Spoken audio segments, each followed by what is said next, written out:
बल्कि पूरी दुनिया को झकझोर दिया था निर्भया के नाम से, जानते हैं आप। मगर बीते 8 वर्षों में देश और प्रदेशों की स्थिति, महिलाओं की सुरक्षा व्यवस्था को लेकर के कितनी बदली है, सब आपके सामने है। और इसी बीच में हाथरस की घटना ने कलेजा मुंह को ला दिया।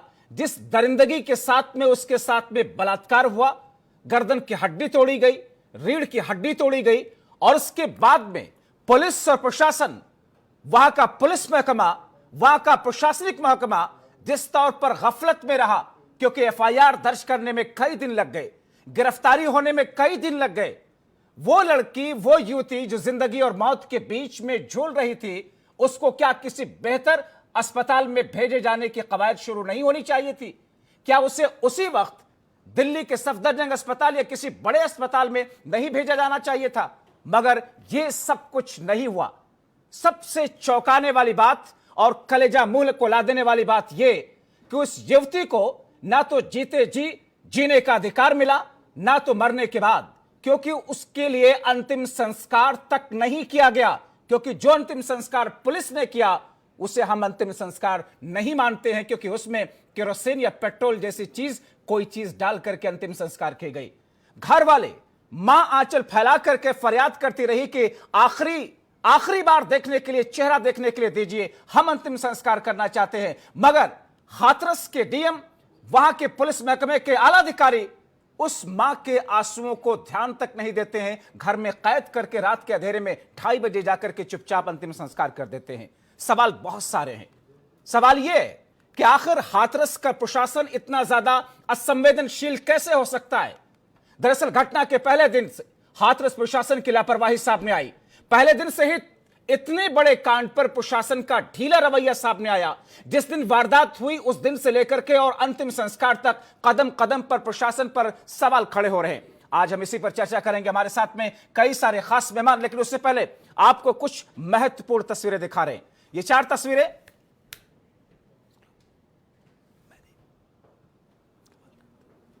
ये 4 तस्वीरें जो कि इस वक्त आप देख रहे हैं अपनी टीवी स्क्रीन पर, हाथरस, बुलंदशहर, बागपत, बलरामपुर, ये 4 तस्वीरें उत्तर प्रदेश की। उत्तर प्रदेश में हाथरस से लेकर के बुलंदशहर, बागपत और बलरामपुर तक में कुछ ऐसी घटनाएं हुई जिसने पुलिस और प्रशासन के ऊपर में सीधा सीधा सवाल खड़े किए हैं। और इन सवालों के लिए जिम्मेदार कौन है, और इस पर राजनीतिक प्रतिक्रियाएं क्या कहती हैं, जरा वो भी सुन लीजिए। हर प्रकार का अपराध बड़े पैमाने पर बढ़ा है। मैं हर किस्म का जो है क्राइम बढ़ा है, लेकिन जो हमारी बहन बेटियां हैं तो वो तो इस सरकार में बिल्कुल भी सेफ नहीं है, सुरक्षित नहीं है। इतना ही नहीं बल्कि उत्तर प्रदेश के अधिकांश जिलों में आए दिन किसी न किसी रूप में यहाँ बहन बेटियों के साथ उत्पीड़न हो रहा है। दलित समाज की बहन बेटियां तो अब यहाँ कतई भी सुरक्षित नहीं है। मायावती जी, अरे मायावती जी, आपका कार्यकाल जो SC ST समाज के लिए था, विशेष रूप से SC समाज के लिए जिनकी आप नेता बनती हैं, मायावती जी आप भूल गई कि दलितों के ऊपर 1000, ये हमारा नहीं रिकॉर्ड है, 1000 दलितों का उसमें खून हुआ है आपके दौरान। और आज आप हमें लेक्चर दे रही हैं। आप अपनी उंगली एक हमारे पर उठाएंगी तो आपके ऊपर 2 उंगलियां आएंगी, और आप ऊपर मुंह करके थूकेंगी तो थूक आप पे ही गिरेगी। मायावती जी को ये याद रखना चाहिए। और इस बीच में औरैया से, उत्तर प्रदेश के औरैया से दिल दहलाने वाली तस्वीर सामने आई है। एक ही फंदे से 4 लोगों के शव लटके हुए मिले हैं। महिला समेत 3 बच्चियों के लटके हुए शव मिले हैं। यहां पर एक साड़ी में लटके हुए 4 के शव मिले हैं। हत्या करके फांसी पर लटकाने की आशंका जताई जा रही है। भारी पुलिस बल वहां पर मौके पर तैनात है। तो आपराधिक मामले लगातार बढ़ते हुए जा रहे हैं। और ऐसी स्थिति में जबकि उत्तर प्रदेश के अलग अलग जगहों पर बलात्कार जैसी घटनाएं सामने आ रही हैं, और ऐसी घटनाएं जो कलेजा मुंह खोला देती हैं, अब ऐसे में औरैया की घटना क्या हत्या है या फिर आत्महत्या? फिलहाल पुलिस प्रशासनिक टीमें वहां पर मौजूद हैं और इस पूरी वारदात को लेकर के जो कि दिल दहलाने वाली है जांच पड़ताल को आगे बढ़ा रही हैं। और ऐसे में अब आइए आज की इस चर्चा की तरफ रुख करते हैं। R9 टीवी के सवाल आपके सामने रखते हैं क्योंकि ये वो सवाल है जो कि जनता की तरफ से आज उठाए जा रहे हैं। R9 टीवी का पहला सवाल ये कि हाथरस प्रशासन की जिम्मेदारी अब तक क्यों नहीं तय की गई? 14 सितंबर को ही पुलिस ने बलात्कार का मामला क्यों नहीं दर्ज किया? सवाल नंबर 2। सवाल नंबर 3, 14 सितंबर से ही प्रशासन क्यों एक्टिव नहीं हुआ? हाथरस प्रशासन ने पीड़िता को तत्काल दिल्ली रेफर क्यों नहीं किया? हाथरस प्रशासन ने देर रात अंतिम संस्कार क्यों कर दिया? हाथरस के लापरवाह डीएम एसपी पर कार्रवाई अब तक क्यों नहीं की गई? ये ऐसे सवाल हैं जो कि आम लोगों के दिलो दिमाग में इस वक्त न सिर्फ गूंज रहे हैं बल्कि आक्रोश पैदा कर रहे हैं। कई सारे खास मेहमान हमारे साथ में इस वक्त जुड़ रहे हैं, उनका तारुफ सीधे सीधे आपसे करवाते हैं। हमारे साथ में भारतीय जनता पार्टी के नेता और प्रवक्ता के तौर पर शबनम पांडे जी इस वक्त जुड़ चुकी हैं। स्वागत है मैडम आपका। साथ में समाजवादी पार्टी के नेता और प्रवक्ता शौकत अली साहब हमारे साथ में हैं, आपका भी स्वागत। कांग्रेस पार्टी के प्रवक्ता और नेता सचिन रावत जी हमारे साथ में, आपका स्वागत। और प्रेमदा तोमर जी महिला आयोग के सदस्य हैं, आपका स्वागत। और संध्या दुबे जी है सामाजिक कार्यकर्ता के तौर पर हमारे साथ में नोएडा स्टूडियो से, आप सभी मेहमानों का शुक्रिया के साथ में स्वागत है। शबनम पांडे जी, गुस्सा नहीं आता आपको? दिल झकझोर नहीं जाता? कलेजा मुंह को नहीं आया आपका? एक वो युवती जिसके साथ में बलात्कार की घटना होती है, दरिंदगी की इंतहा क्रॉस की जाती है और उसके बाद में उसके अंतिम संस्कार का हक उसके परिवार वालों को नहीं दिया जाता। डीएम और एसपी मनमाना रवैया अख्तियार करते हैं, उनके ऊपर कार्रवाई अब तक क्यों नहीं हुई? जरा भी गुस्सा आपको नहीं आता? बहुत गुस्सा आती है इन बातों पे जब महिलाओं के प्रति अपराध को मैं बढ़ते हुए देखती हूँ, चाहे वो उत्तर प्रदेश में हो या देश के किसी भी कोने में हो या विश्व के किसी भी कोने में हो। निश्चित तौर पे गुस्सा आता है, दुख होता है और कहीं ना कहीं ऐसा लगता है कि कुछ ऐसा कर बैठे। तो फिर कार्रवाई क्या की गई? ये फिर कार्रवाई क्या की गई शबनम पांडे जी? और उससे भी शबनम पांडे जी, जिलाधिकारी और वहां के पुलिस महकमे में आला अधिकारियों के खिलाफ अब तक कार्रवाई क्या की गई? मुझे पहले पूरी बात बोल लेने दीजिए। और गुस्सा उससे भी ज्यादा तब आती है जब कुछ राजनीतिक पार्टियां इसमें राजनीतिक रोटियां सेकती हैं। प्रियंका जी और राहुल जी राजस्थान की बर्रा में, मैं आऊंगा उस पर, मैं आऊंगा शबनम पांडे जी, मैं आऊंगा उस पर। हर कोई इस हमाम में नंगा है, मैं आऊंगा उस पर। शबनम पांडे जी, मैं आऊंगा उस पर। देखने की फुर्सत नहीं। शबनम पांडे जी, मैं आऊंगा उस पर। मैंने आपसे सवाल किया है, क्या उस लड़की को जीते जी जो सम्मान नहीं मिला, जीने का अधिकार नहीं मिला, मरने के बाद भी उसका अधिकार उसे नहीं दिया गया? क्या कार्रवाई की आपने एसपी के खिलाफ? क्या कार्रवाई की आपने डीएम के खिलाफ? आपको मैं आश्वस्त करती हूँ, एसआईटी का रिपोर्ट 7 दिनों में आएगा। चाहे वो चौकी इंचार्ज रहे, चाहे एसपीडीएम रहे, चाहे कोई और भी अधिकारी या बीते 16 दिनों में अब तक आपने कार्रवाई क्या की शबनम पांडे जी? सीधा सा सवाल है। मैं आपको पूरी कार्रवाई बताती हूँ। देखिए, पहला दिन जब बच्ची के साथ ये घटना घटी, जब वो थाने में गए परिजन, तो उसका एफआईआर लॉन्च किया गया तुरंत ही। हत्या के आरोप में एफआईआर लॉन्च किया गया और SC/ST एक्ट के तहत वो युवती अपने डाइंग डिक्लेरेशन में, वो युवती अपने मरने से पहले ये कहती है कि उसके साथ बलात्कार हुआ है। आप पूरे मामले को छुपाने की कोशिश करते रहे, आपने गिरफ्तारी में देर की, आपने उस युवती को दिल्ली के अस्पतालों में भेजने की कोशिश या जहमत नहीं की और उसके बाद आप लीपापोती कर रही हैं। मैं कोई लीपापोती और मुझे पुलिस प्रशासन या वहां के प्रेमदा तोमर जी, एक सेकंड, मैं आ रहा हूं आपकी तरफ। राजनीतिक तौर पर मैं आज इस चर्चा को बिल्कुल नहीं ले जाऊंगा और कांग्रेस पार्टी हो, सपा हो, कोई भी हो, कोई भी इस पर राजनीति क्यों ना कर रहा हो, हर से आज सवाल होगा। लेकिन प्रेमदा तोमर जी, जो इन बीते दिनों में जो लापरवाही सामने आई है, उस पर क्या अब तक कार्रवाई नहीं हो जानी चाहिए थी? जब तक जांच की रिपोर्ट अगर आती, वो लोग दोषी नहीं पाए जाते, तब तक के लिए उनको निलंबित नहीं किया जाना चाहिए था? और ये प्रियंका गांधी की तस्वीरें जो कि आप इस वक्त अपने टीवी स्क्रीन पर देख रहे हैं, प्रियंका गांधी और उनका काफिला, राहुल गांधी, प्रियंका गांधी जो कि गुजर रहे थे, हाथरस के लिए जा रहे थे, अब पैदल चलते हुए आगे की तरफ बढ़ते हुए नजर आ रहे हैं। हाथरस डीएम एसपी पर सवाल तो खड़े हुए, मगर इस बीच में राजनीतिक पार्टियां किस तौर पर इस पूरे मामले को सियासी अंदाज में भी बनाने की कोशिश कर रही है। ये स्थिति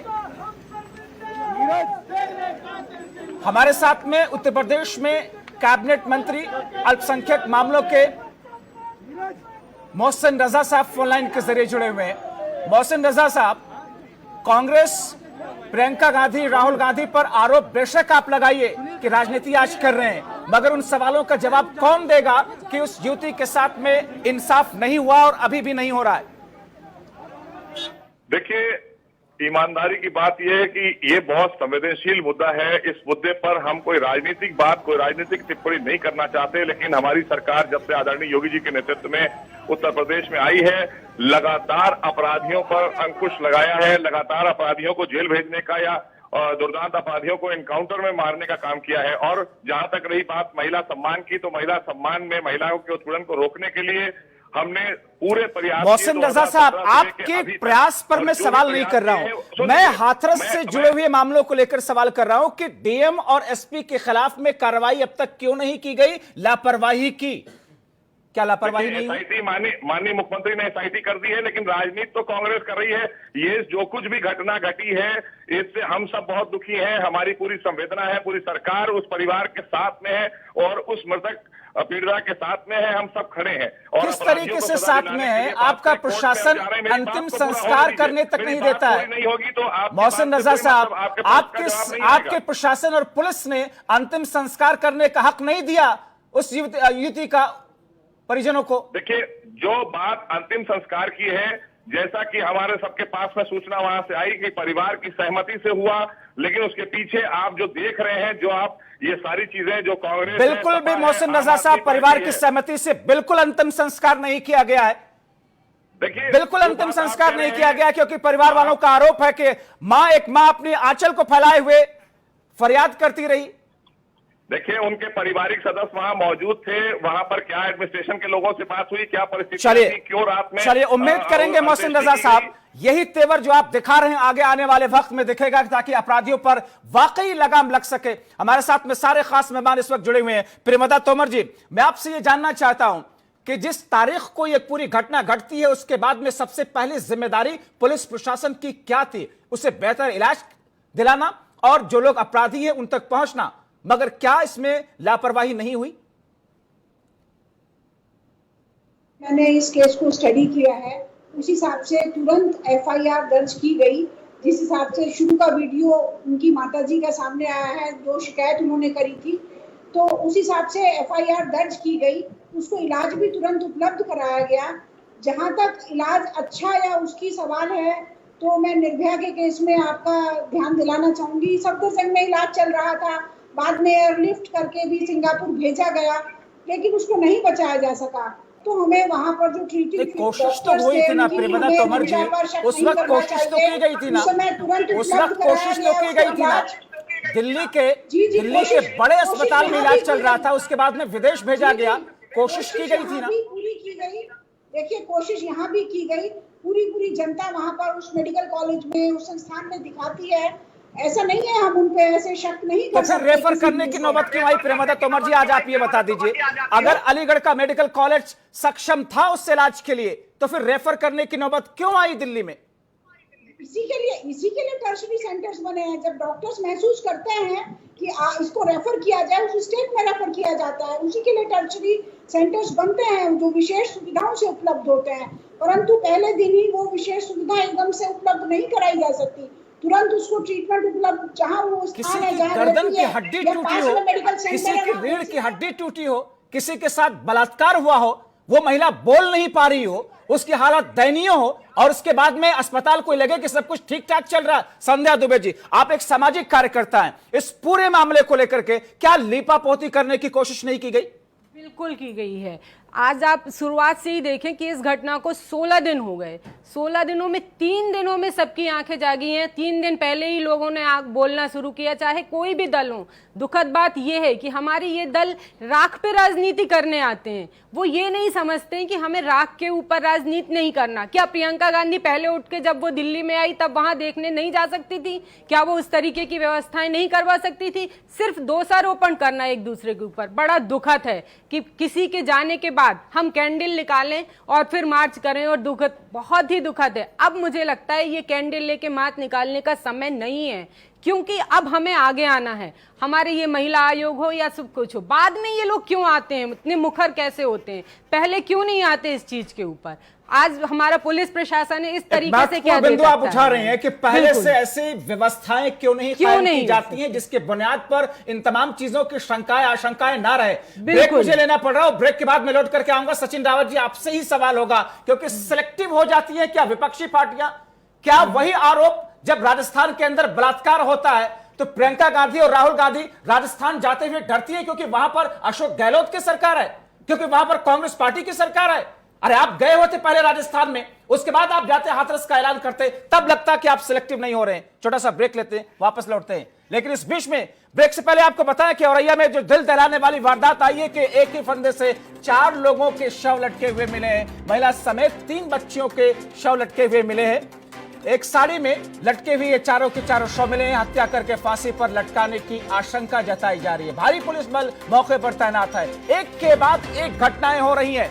जो दिव्यापुर है, वहां का औरैया का थाना क्षेत्र दिव्यापुर के सिहुत गांव का ये पूरा मामला बताया जा रहा है। अभी हत्या है या फिर आत्महत्या है, गुत्थी अभी भी उलझी हुई है। और ऐसे में पुलिस प्रशासन की टीमें वहां पर कोशिश कर रही हैं जांच पड़ताल को आगे ले जाने की और समझने की कि आखिर इस पूरे मामले को किस तौर पर देखा जाए। क्या ये पूरा मामला हत्या से जुड़ा हुआ है या इस पूरे मामले के पीछे आत्महत्या की थ्योरी है?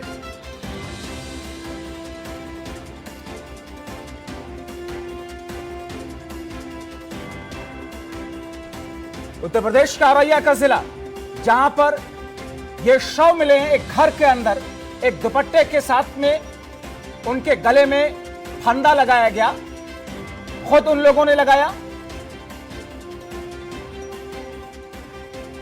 या फिर हत्या की गई है। एक के बाद एक मामले सामने आ रहे हैं और सरकारें सिर्फ एक दूसरे के ऊपर आरोप प्रत्यारोप लगाने में लगी हुई है, चाहे वो उत्तर प्रदेश की सरकार हो, चाहे वो राजस्थान की सरकार हो, चाहे वो मध्य प्रदेश की सरकार हो, क्योंकि यहां पर इन तीनों ही राज्यों में बलात्कार के जघन्य अपराध हुए हैं और विपक्ष अपनी सियासी रोटी अलग सेक रहा है। छोटा सा ब्रेक लेते हैं, वापस लौटते हैं।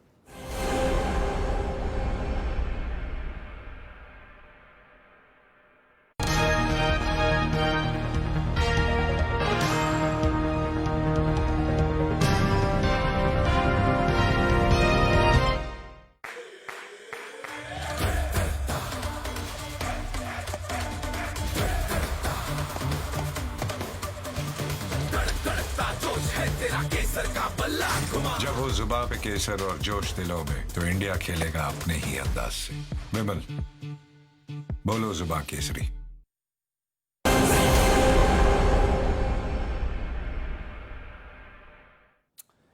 सारे खास मेहमान हमारे साथ में जुड़े हुए। सीधा सवाल कांग्रेस पार्टी के नेता और प्रवक्ता से, और सचिन रावत जी, आपसे ही है।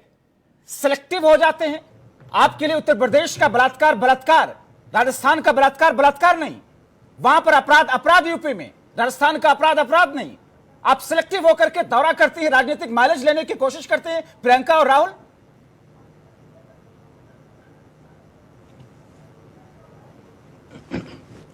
जब्बार जी, मैं बताना चाहूंगा सबसे पहले जो हाथरस की घटना को लेकर के, जिस दिन बेटी का आपने देखा होगा उसके साथ में गलत काम हुआ, उसके बाद में आदरणीय अजय कुमार लल्लू जी और आराधना मिश्रा जी जो सीएलपी लीडर हैं, दोनों लोग पीड़ित परिवार से और पीड़िता से मिलने जा रहे थे। कानपुर से इनकी निरंकुश सरकार ने उनको डिटेन किया। उसके बाद में तब भी प्रदेश अध्यक्ष जी पहुंचे मौके क्योंकि पर आपको ये सूट प्रियंका करता है। गांधी जी से उन्होंने आपको बातचीत कराई। हाथरस जाना सूट और करता उसी है। दिन से पहले दिन से आपको ही- हाथरस जाना नहीं, सूट नहीं, करता है, आपको सुन राजस्थान लीजिए। जाना सूट नहीं करता है। सुन लीजिए, जब नहीं, आपको राजस्थान जाना, कितने लोग निकले राजस्थान के अंदर हो जाएगी। नहीं, राजस्थान में आपकी पार्टी के नेता कितने लोग गए, कितने लोगों ने बात की आपकी पार्टी के नेताओं ने? उसके बाद मैं राजस्थान पे भी आ प्रियंका जाऊंगा। गांधी ने कोई ट्वीट किया? मैं राजस्थान पे भी राहुल आ गांधी ने जाऊंगा। कोई ट्वीट किया? आज की डेट की मैं बात बता रहा हूं, जब 8 दिन तक नहीं सुन लीजिए ना, 8 दिन तक उस बेटी को इलाज नहीं मिला। पहले दिन प्रियंका गांधी जी ने सरकार से सवाल किया कि आप एयर एम्बुलेंस की व्यवस्था कराइए, एम्स में एडमिट कराइए। आज अगर एम्स में इलाज हो रहा होता तो बेटी आज बच जाती, लेकिन इनकी निरंकुश जो सरकार है उसकी वजह से आज बेटी ने अपने प्राण त्याग दिए। जीते जी बेटी को सम्मान नहीं दिला पाते हैं, और जब बेटी मर जाती तो उसके परिवार को अंतिम संस्कार में नहीं शामिल करती इनकी सरकार।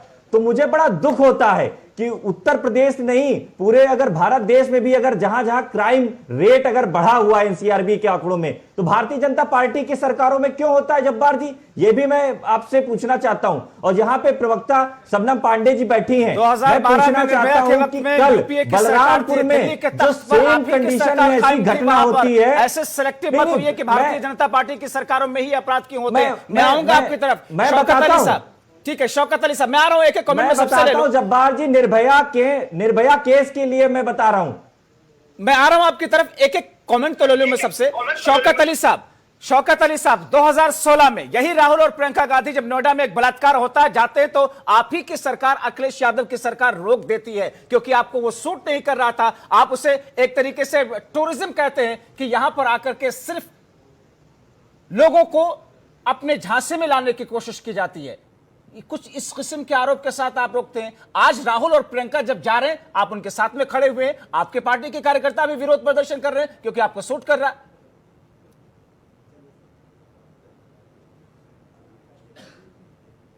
देखिए जब्बार साहब, ये सूट करने वाली बात बड़ी निंदनीय है, मैं इस पे खेद व्यक्त करता हूं। ये सूट नहीं कर रहा। मतलब लड़कों से गलती हो जाती है, वो बड़ा अच्छा बयान है। लड़कों से गलती हो जाती है वो निंदनीय नहीं है। कर रहे थे ना वो निंदनीय नहीं पूरी है। बात सुन लीजिए। लड़कों से गलतियां हो जाती है वो निंदनीय नहीं है। जब्बार साहब पूरी बात सुन अगर लीजिए। हम आपके सामने सवाल करते हैं कि इसमें आप जवाब दीजिए, आपका जवाब भी हम रखवाएंगे। आप निंदा करते हैं रह जाएगी तो मुझे लगता है कि जो मैसेज देना चाहते हैं हम लोग आपके चैनल के माध्यम से वो अधूरा रह जाएगा। चलिए अब रखिए अपनी बात। माध्यम से मैसेज देना चाहते हैं या बात समझाना चाहते हैं वो अधूरी रह जाएगी अगर जब्बार साहब बार बार में टोका टाकी होगी। पहली चीज तो ये कि इनके सरकार के जिम्मेदार साथी मंत्री, उनको यह नहीं जानकारी है, कितना संवेदन है आप समझ सकते हैं कि उनको यही नहीं पता है कि घटना हुई कहां।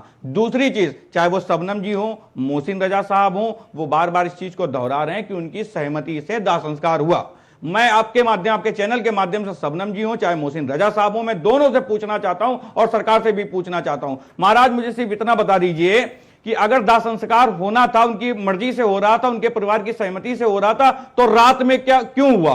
दिन में कर लेते, इतनी हड़बड़ाहट क्यों थी? इतनी जल्दबाजी किस बात की थी? सुबह कर लेते। हिंदू रीति रिवाज के अनुसार मुझसे ज्यादा आप जानती होंगी, तो आप बताइए हिंदू रीति रिवाज के अनुसार क्या रात में एक लड़की का दाह संस्कार करना जरूरी था? आपको क्या इसके पीछे कोई साजिश लग रही है? छुपाने के लिए, कुछ बचाने के लिए कोई दबाव क्यों किया गया रात में अंतिम संस्कार? या बिल्कुल जब्बार साहब, मैं इसी बात का जवाब मांग रहा हूं। शबनम जी ज्यादा अच्छे से बता पाएंगी, उनकी सरकार है, क्यों सरकार के अधिकारियों ने इतनी हड़बड़ाहट, इतनी जल्दबाजी, किसको बचाने का प्रयास, किसको बचाया जा रहा, अधिकारी क्यों नहीं अभी तक जिम्मेदारी निभा पाए, क्यों उन अधिकारियों पर क्या कार्रवाई है? शबनम जी इस पे मुखर होकर बताएं। सरकार की अगर आप पैरवी करती रहेंगी, सरकार को बचाती रहेंगी, बार बार आप सरकार के लिए, क्योंकि आप एक महिला हैं, आप एक महिला हैं, महिला का दर्द समझ सकती हैं। मुझे लगता है कि क्यों आप वहां के डीएम को बचाने की कोशिश कर रहे हैं, क्यों आप वहां के पुलिस के एसपी को बचाने की कोशिश कर रही हैं? क्यों नहीं मान लेते जो हुआ बहुत गलत था, बहुत दुर्भाग्यपूर्ण था और एक क्रिमिनल ऑफेंस था कि अंतिम संस्कार का हक उस परिवार को ना दिया जाए? जब्बार जी देखिए, किसने कहा कि हम डीएम एसपी या चौकी प्रभारी किसी को बचाना चाहते हैं? हम तो क्यों किसी नहीं को बचाना नहीं चाहते। क्या कार्रवाई की गई आपकी तरफ से? देखिए क्या कार्रवाई की गई? सुनिए, एसआईटी गठित की गई है, 7 दिनों में सारी चीजें सामने आ जाएंगी। मैं सेकंड यहीं पर रुक जाइए, यहीं पर रुक जाइए। एसआईटी आपने एसआईटी गठित की थी, आपने एसआईटी गठित की थी महोबा वाले केस में। एसआईटी की रिपोर्ट में एक आईपीएस को बचाने की कोशिश की गई, आरोप लगा कि हत्या नहीं हुई थी।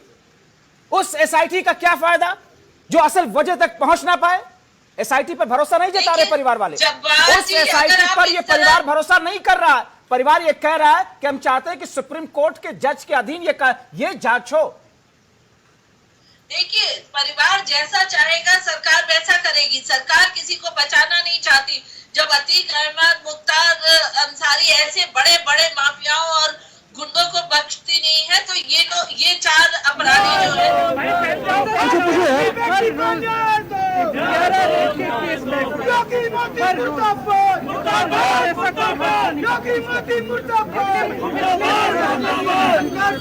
यही लड़ाई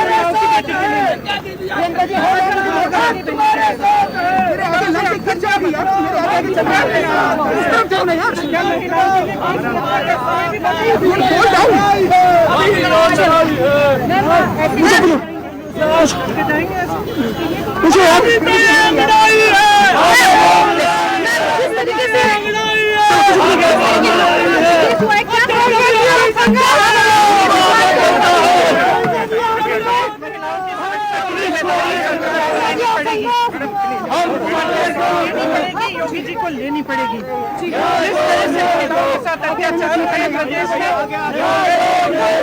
बंद करवाने चाहिए और उनके जो अपराधी हैं उनके खिलाफ सख्त से सख्त कार्रवाई होनी चाहिए, क्योंकि ये स्थिति पिछले साल में बदली नहीं।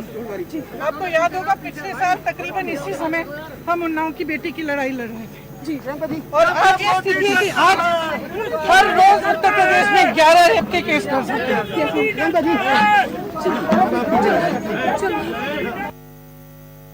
तो आप सुन रहे थे, वहां पर मीडिया कर्मी उनसे बातचीत कर रहे थे और सीधे सीधे आरोप इस वक्त वो सरकार के ऊपर में लगाती हुई दिख रही थी। हमारे साथ में हमारे सारे सहयोगी, माफ कीजिएगा, हमारे सारे मेहमान इस वक्त जुड़े हुए हैं और प्रियंका गांधी की ये तस्वीरें जो कि अब पैदल वहां से आगे बढ़ती हुई जा रही, क्योंकि गाड़ियों का काफिला इनका गुजर रहा था मगर गाड़ियों को रोक दिया गया और अब पैदल आगे बढ़ती हुई प्रियंका गांधी इस वक्त देखी जा रही इन तस्वीरों के माध्यम से। राहुल गांधी और प्रियंका गांधी दोनों हैं। राहुल गांधी जिन्हें कि आप देख रहे हैं, एक हरे रंग का मास्क पहने हुए हैं और प्रियंका गांधी सफेद कलर का मास्क पहने हुए, ताकि भीड़ में चूंकि एक जैसे कपड़े लगभग सभी लोगों ने पहने हुए, आप उन्हें पहचान सके। तो राहुल और प्रियंका का ये काफिला अब आगे बढ़ता हुआ जा रहा है। हमारे सारे खास मेहमान हमारे साथ में इस वक्त बने हुए हैं। ऐसी स्थिति में मैं शबनम पांडे जी, आप अपनी बात भी पूरी कर लीजिए, अपनी बात शबनम पांडे जी पूरी कीजिए कि सीधा सा सवाल डीएम साहब के खिलाफ, एसपी साहब के खिलाफ क्या कोई चीज आपको नहीं लगती है कि उन्होंने गलत किया, लापरवाही बरती, अंतिम संस्कार किए जाने का हक मिलना चाहिए था? देखिए जब्बार जी, मेरी बात पूरी होने दीजिए। आपने एसआईटी पे प्रश्न चिन्ह उठाया। मैं आपको बताऊं कि 3 करोड़ से ज्यादा मामले न्यायालय में लंबित हैं। 2 करोड़ से ज्यादा मामले ऐसे हैं जो महिलाओं के प्रति होने वाले अपराध के लंबित हैं। और हाथरस की मैं अगर आपको बताऊं तो 36,000 ऐसे मामले हैं रेप के और पॉस्को के। तो क्या ये केवल बीजेपी सरकार में हुई? और अगर मैं तो ये कह ही नहीं रहा हूं मैडम, मैं तो ये कह ही नहीं रहा हूं कि आपकी सरकार में ये सारे मामले हुए। मेरे लिए तो सारी राजनीतिक पार्टियां एक जैसे इस वक्त कटघरे में खड़ी हुई हैं। मैं तो सीधा सा सवाल आपसे जानना चाह रहा हूं, डीएम एसपी के खिलाफ कोई कार्रवाई क्यों नहीं हुई? या तो उन लोगों ने कोई गलती नहीं की? देखिए, मैं अगर कह भी दूं कि नहीं गलती की और कह भी दूं कि गलती की, उससे ज्यादा बड़ी चीज है कि एसआईटी जांच होगी और एसआईटी जांच में वो दोषी पाए जाएंगे तो आप देखेंगे कि कितनी कठोर कार्रवाई होगी। आपने आगे भी देखा, चलिए संध्या दुबे जी, बड़े चलिए जवाब की उम्मीद मैं आपसे कर रहा था मगर जवाब आया नहीं। संध्या दुबे जी, जो लापरवाहियां हुई जी,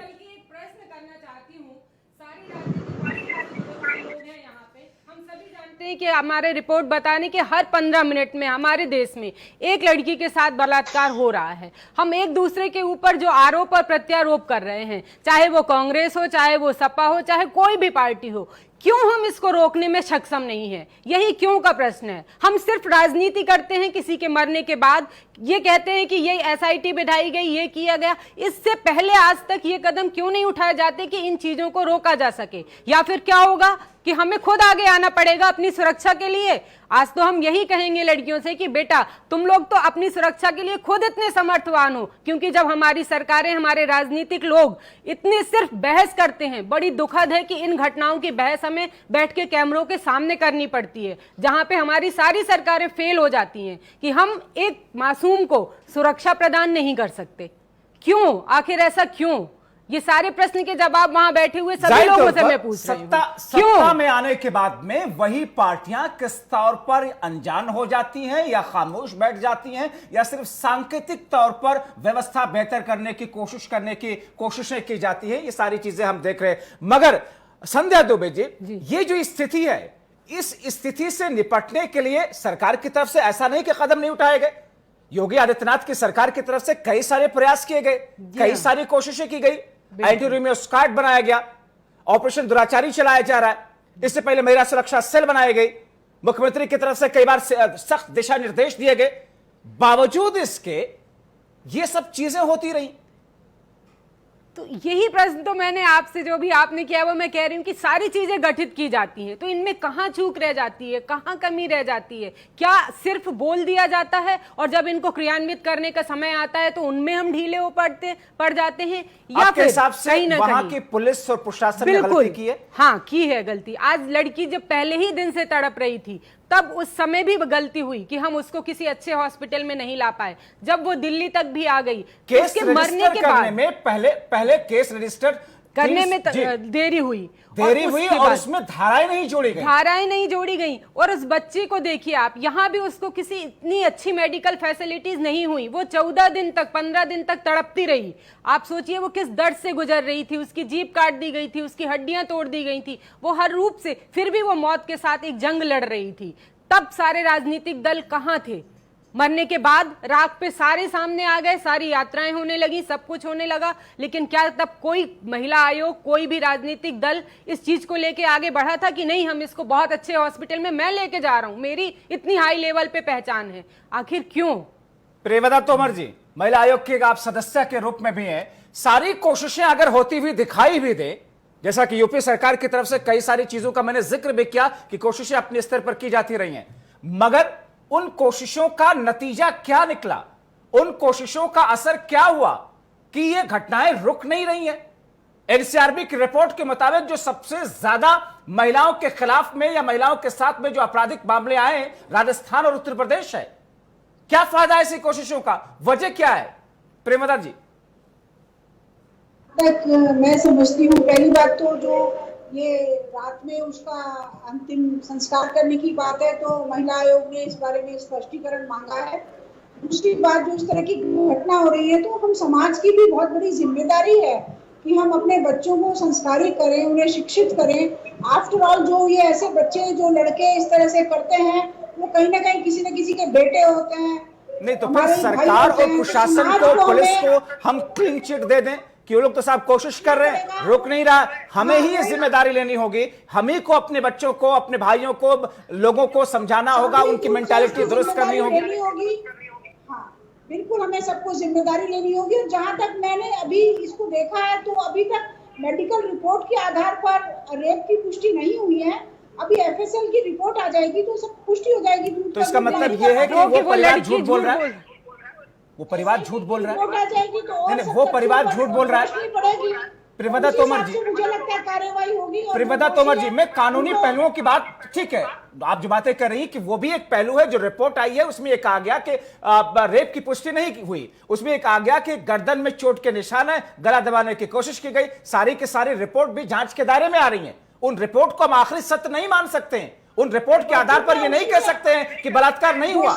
उन रिपोर्ट के आधार पर यह नहीं कह सकते हैं कि सामूहिक तौर पर उसके साथ बलात्कार नहीं किया गया। मगर रिपोर्ट, जब सारी रिपोर्ट की दोबारा से जांच की जाएगी, एफएसएल रिपोर्ट आएगी, विसरा रिपोर्ट आएगी, उसके आधार पर क्या चीजें सामने आएंगी देखना महत्वपूर्ण होगा। मगर इन तमाम चीजों के बीच में एक बयान है उस लड़की का, मरने से पहले एक वीडियो है उसका, जिसमें वो कहती है कि मेरे साथ गलत हुआ, बलात्कार हुआ। क्या डाइंग डिक्लेरेशन की कोई वैल्यू नहीं है प्रियव्रता तोमर? तो ये बहुत महत्वपूर्ण होता है, लेकिन साथ में जो और एविडेंसेस होते हैं वो भी बहुत महत्वपूर्ण होंगे, क्योंकि कानून ये भी कहता है कि भले ही किसी भी निर्दोष को ऐसी सजा नहीं होनी चाहिए। तो सारे पहलू महत्वपूर्ण होते हैं और एसआईटी इन सबका संज्ञान लेगी और 7 दिन के अंदर अंदर वो अपनी रिपोर्ट प्रस्तुत करेगी। तो मैं समझती हूँ कि दोषियों के खिलाफ सख्त से सख्त कार्रवाई होनी चाहिए। साथ में यदि अधिकारी इसमें लिप्त पाए जाते हैं, उनका वो गलती करी है उन्होंने, तो उनको भी उनके साथ भी कठोर से कठोर नहीं, सर्कमस्टेंशियल एविडेंस जो है, सर्कमस्टेंशियल एविडेंस कई सारे हैं। देर से एफआईआर का लिखा जाना या लिखा जाना तो उन धाराओं का नोजड़ हो जाना, गिरफ्तारी बहुत लेट से होना, पहले एक की होना, उसके बाद में राजनीतिक तौर पर जब हंगामा मचना, मीडिया में मामला आना, उसके बाद जाकर के गिरफ्तारी की जाती है 4 लोगों की, फिर उसके बाद में सही इलाज में लापरवाही, उसके बाद में अंतिम संस्कार का ना किया जाना, और फिर पुलिस प्रशासन का रवैया। क्या ये सारे सर्कमस्टेंशियल एविडेंस इस बात के लिए काफी नहीं है कि वहां के प्रशासन और वहां के पुलिस महकमे के आला अधिकारी को फौरी तौर पर लाइन हाजिर किया जाए? मैं मानती हूँ, आप सबकी बात से सहमत हूँ, लेकिन इसीलिए मुख्यमंत्री जी ने एसआईटी गठित करी है। उसमें 3 सदस्य हैं, महिला सदस्य भी हैं, तो रिपोर्ट सामने आ जाती है। 7 दिन का इंतजार करिए आप। वो पहुंच चुके हैं घटना स्थल पर, वहीं रह रहे हैं, वहीं रात में भी। नहीं तो ऐसे तो फिर किसी केस में किसी की गिरफ्तारी ही होनी चाहिए। जब तक कि अदालत उसे दोषी सिद्ध ना कर दे, किसी केस में किसी की गिरफ्तारी बनती ही नहीं है। आम लोगों की मैं बात कर रहा हूं। ड्रग्स मामले में बॉलीवुड को लेकर के जिस तरीके से गिरफ्तारियां हुई, अभी तक तो किसी के ऊपर दोष साबित नहीं हुआ अदालत के अंदर। नहीं, इस केस में तो फास्ट ट्रैक कोर्ट में माननीय मुख्यमंत्री जी ने कहा है कि तुरंत इसमें कार्यवाही होगी और शुरू हो चुका है सब कार्य। 1 हफ्ते में रिपोर्ट आ जाएगी, दूध का दूध पानी का पानी हो जाएगा। तो 1 हफ्ते तक इंतजार करें, 1 हफ्ते तक हमें इंतजार करना होगा। हमने बहुत सारे मामले ऐसे देखे हैं प्रियव्रता तोमर जी, जिसमें महज आरोप लगने के बाद में उस पुलिस अधिकारी को निलंबित किया गया है, लाइन हाजिर किया गया है, कार्रवाई की गई है, जब तक कि वो जांच से बरी होकर के ना निकले। ये एक प्रक्रिया रही है। हम सब, ये बहुत संवेदनशील मुद्दा है, हम सब इस महिला के साथ हैं, इस बच्ची के साथ हैं, हाथरस की बेटी के साथ है। नहीं होगा तो हम सब लोग हैं, आवाज उठाएंगे। क्योंकि अभी तक जो कुछ हुआ है उसमें ऐसा कतई नहीं लग रहा है कि सारे दावे जो किए जा रहे हैं कि उस महिला के साथ, उस परिवार के साथ में हैं, वाकई हैं। नहीं, देखिए, ये इसी के लिए तो एसआईटी गठित करी है। ये हम लोग मीडिया ट्रायल नहीं हो सकता। ठीक है, शबनम पांडे जी, आप कुछ कहना चाह रही हैं? अपनी बात रख लीजिए, फिर मैं सचिन रावत जी आपकी तरफ आता हूं। जब्बार जी, देखिए, एक बात मैं बहुत ही संवेदना के साथ और बहुत ही जिम्मेदारी के साथ बोल रही हूँ कि देखिए, अगर एसआईटी गठित हुआ है और एफआईआर लिखा गया है, मुकदमा दर्ज हो गया है, तो कोर्ट में मामला जाएगा। अगर हम जल्दबाजी करेंगे तो कहीं न कहीं कुछ ऐसे एविडेंसेस जो है वो छूट जाने का डर रहेगा, और हमें इसमें जल्दबाजी करने के बजाय पूरी तरीके से एविडेंस को कलेक्ट करना है, चाहे वो जिला प्रशासन के अधिकारी हो, पुलिस के अधिकारी कर्मचारी हो, और जो दोषी हैं उसके परिवार के लोग हो, या वो जो जिसने ये क्राइम किया वो लोग हो, उन सभी पे एक कठोर कार्रवाई के लिए उनके परिवार के लोग कैसे दोषी हो जरूरी हो। परिवार के लोग, देखिए, जो जिन परिवार के बच्चे इस तरीके का काम करते हैं, ऐसे कुकृत्य करते हैं, तो ये भी देखना जरूरी है कि परिवार ने अपने लड़कों को इस तरीके से उकसाया है या किस तरीके का, क्योंकि वो दबंग परिवार है। जिन घर के लोग जिस घर के लोग ये लोग हैं, आरोपी हैं, वो दबंग परिवार है। उस पीड़िता के बाप के साथ, पिता के साथ ऐसी हरकतें कर चुके हैं, ऐसी खबरें आई, पहले भी उनके साथ में बुरा बर्ताव किया जा चुका है। शबनम पांडे जी, एक सवाल सीधा सा है। संवेदना की आपने बात की है, संवेदनशीलता की बात आपने की है, इसलिए एक सवाल बहुत सीधा सा है। सारी प्रक्रिया अपनी जगह, सारी जांच रिपोर्ट अपनी जगह, जिसका इंतजार सब कोई कर लेगा, और उसके बाद में ताकि किसी निर्दोष को कोई सजा ना हो। मगर एफआईआर लिखे जाने के बाद, गिरफ्तारी के बाद, इतना हंगामा के बाद, उस लड़की की मौत के बाद, रात के 12 बजे से लेकर के 2:30 बजे के बीच में जो कुछ हुआ, क्या उसके लिए एसपी और डीएम जिम्मेदार नहीं है? एक मां जो अपना आंचल फैला करके कि मेरी बेटी को अंतिम दर्शन के लिए मुझे देखने दिया जाए, हम अंतिम संस्कार करना चाहते हैं, उस चीज में पुलिस प्रशासन ने क्यों उन्हें धक्के दे करके घर के अंदर कैद करके चुपचाप ले जा करके अंतिम संस्कार कर देती है? यहां पुलिस प्रशासन की गलती है कि नहीं है? देखिए, मैं कहीं से किसी पुलिस प्रशासन कहां मान रही हैं आप तो मानने को तैयार ही नहीं है। नहीं, मैंने कहीं कोई इनकार नहीं किया जब एसआईटी गठित हुआ है, और ये बात भी मैं मानती हूँ कि किसी भी क्या इसमें भी एसआईटी की जांच होने की जरूरत है, या इतने सारे सर्कमस्टेंशियल एविडेंस है लड़की के परिवार की तरफ से कोई भी अंतिम संस्कार में नहीं पहुंचा? क्या इसमें एसआईटी की रिपोर्ट का इंतजार करना है? जब्बार जी, मेरी बात तो सुन लीजिए। मैं तो कह रही हूँ, अपने परिवार के सदस्य, मृतक सदस्य के क्रिमिनेशन का पूरा अधिकार परिवार को होता है, उसके अलावा किसी को नहीं होता है। लेकिन किन परिस्थितियों में अगर पुलिस प्रशासन या जिला प्रशासन कौन सी परिस्थिति थी बताइए ना मैडम, तो वो शबनम पांडे जी बताइए ना कि वो परिस्थिति कौन सी थी, वो कौन सी परिस्थिति थी? ये तो एसआईटी रिपोर्ट में मालूम होगा, मैं तो वहां उपस्थित नहीं थी। एसआईटी रिपोर्ट में उजागर ऐसा क्या हो रहा था उस गांव के अंदर? क्या आतंकवादी हमले हो रहे थे? क्या गोलियां चल रही थी? क्या भूकंप आ रहा था? अभी अंतिम संस्कार नहीं किया गया तो फिर अगली सुबह अंतिम संस्कार नहीं हो सकता है? रात के अंधेरे में ले जाकर के घर वालों को मजबूर करके घर के अंदर डाल करके ले जाकर के अंतिम संस्कार किया जाता है। इसमें कौन सी ऐसी परिस्थिति थी? आप बताइए ना, उसको जस्टिफाई कीजिए। मैं उन किसी परिस्थितियों का समर्थन नहीं कर रही जिसमें कि ऐसी परिस्थिति आएगी, मुझे ऐसा कहीं भी कुछ नहीं दिखता। लेकिन आप गलती भी स्वीकार नहीं कर रही हैं। कार्रवाई होगी। देखिए, मैं हाँ या ना संध्या जी आपसे कुछ सवाल करना चाह रही हैं। संध्या जी जी मैं ये कह रही हूँ कि लेकिन आप गलती भी स्वीकार नहीं कर रही हैं। माना कि आप उस सरकार का यहाँ रिप्रेजेंट कर रही हैं, लेकिन गलती हो तो उसे गलती भी तो स्वीकार करना चाहिए। आप एक बार तो कहिए कि हाँ, उन पुलिस वालों ने गलत किया, उन्होंने उस अधिकार से परिवार को वंचित किया जो कि उनका अधिकार है। क्या वो पुलिस वाले खुद उनसे कह रहे थे कि परंपराओं को बदला नहीं जा सकता? हिंदू परंपरा के अनुसार सूर्यास्त के बाद कभी भी अदाह संस्कार नहीं होता है। तो वहां खुद आप सुनिए और वीडियो में देखिए, वो पुलिस वाले कह रहे हैं कि नहीं, विशेष परिस्थितियों में हम इनको भी बदलाव कर सकते हैं।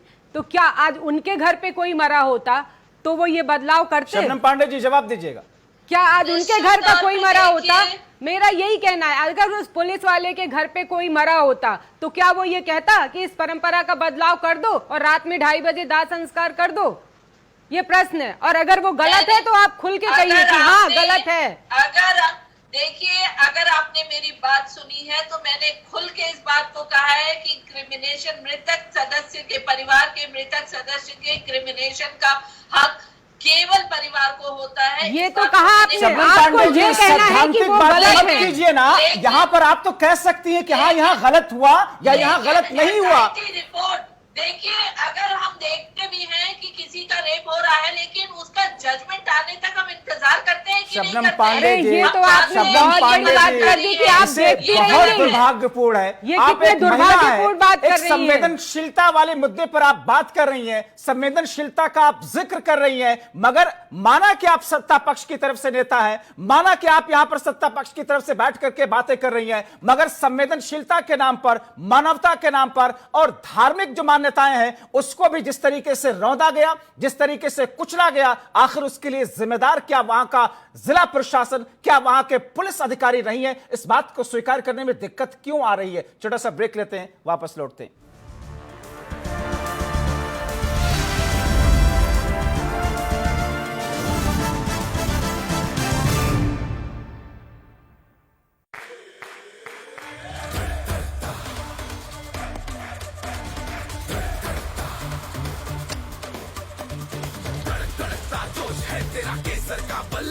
जब हो जुबां पे केसर और जोश दिलों में, तो इंडिया खेलेगा अपने ही अंदाज से।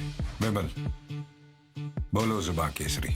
अरे भैया, तुम्हें कब से क्या? लोग ऐसी गंभीर समस्या को हंसी मजाक में उड़ाते हैं। खास जड़ी बूटियों से बना पेट सफा आयुर्वेदिक चूर्ण आज ही ले आए। पेट सफा पहली रात से ही असर दिखाता है और इसकी आदत भी नहीं पड़ती। पेट सफा, हर रोग दफा।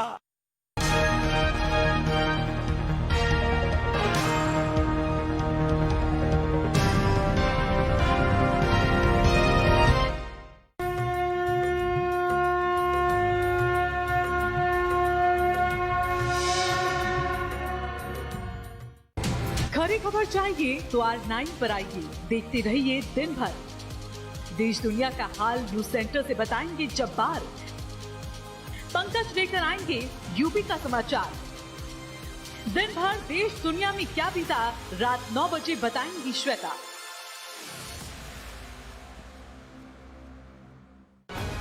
न कोई चैनल न अखबार बताता है, कौन भला असली समाचार दिखाता है। R9 टीवी आर पार दिखाता है।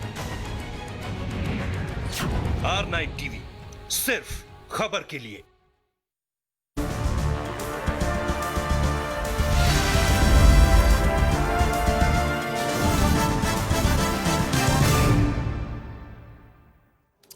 तो हमारी चर्चा इस संवेदनशील मुद्दे पर जारी है। हमारे साथ में ब्रेक पे जाने से पहले भारतीय जनता पार्टी के नेता और प्रवक्ता के तौर पर शबनम पांडे जी थी, मगर अब ब्रेक के बाद में हमारे साथ में भारतीय जनता पार्टी के वरिष्ठ नेता दिनेश सिंह जी हमारे साथ में जुड़ चुके हैं। आपका भी स्वागत है दिनेश सिंह जी। मैं आपकी तरफ आऊं उससे पहले मैं सवाल अब आपसे सचिन रावत जी करना चाह रहा हूं। राहुल और प्रियंका हाथरस जा रहे हैं, मकसद क्या है?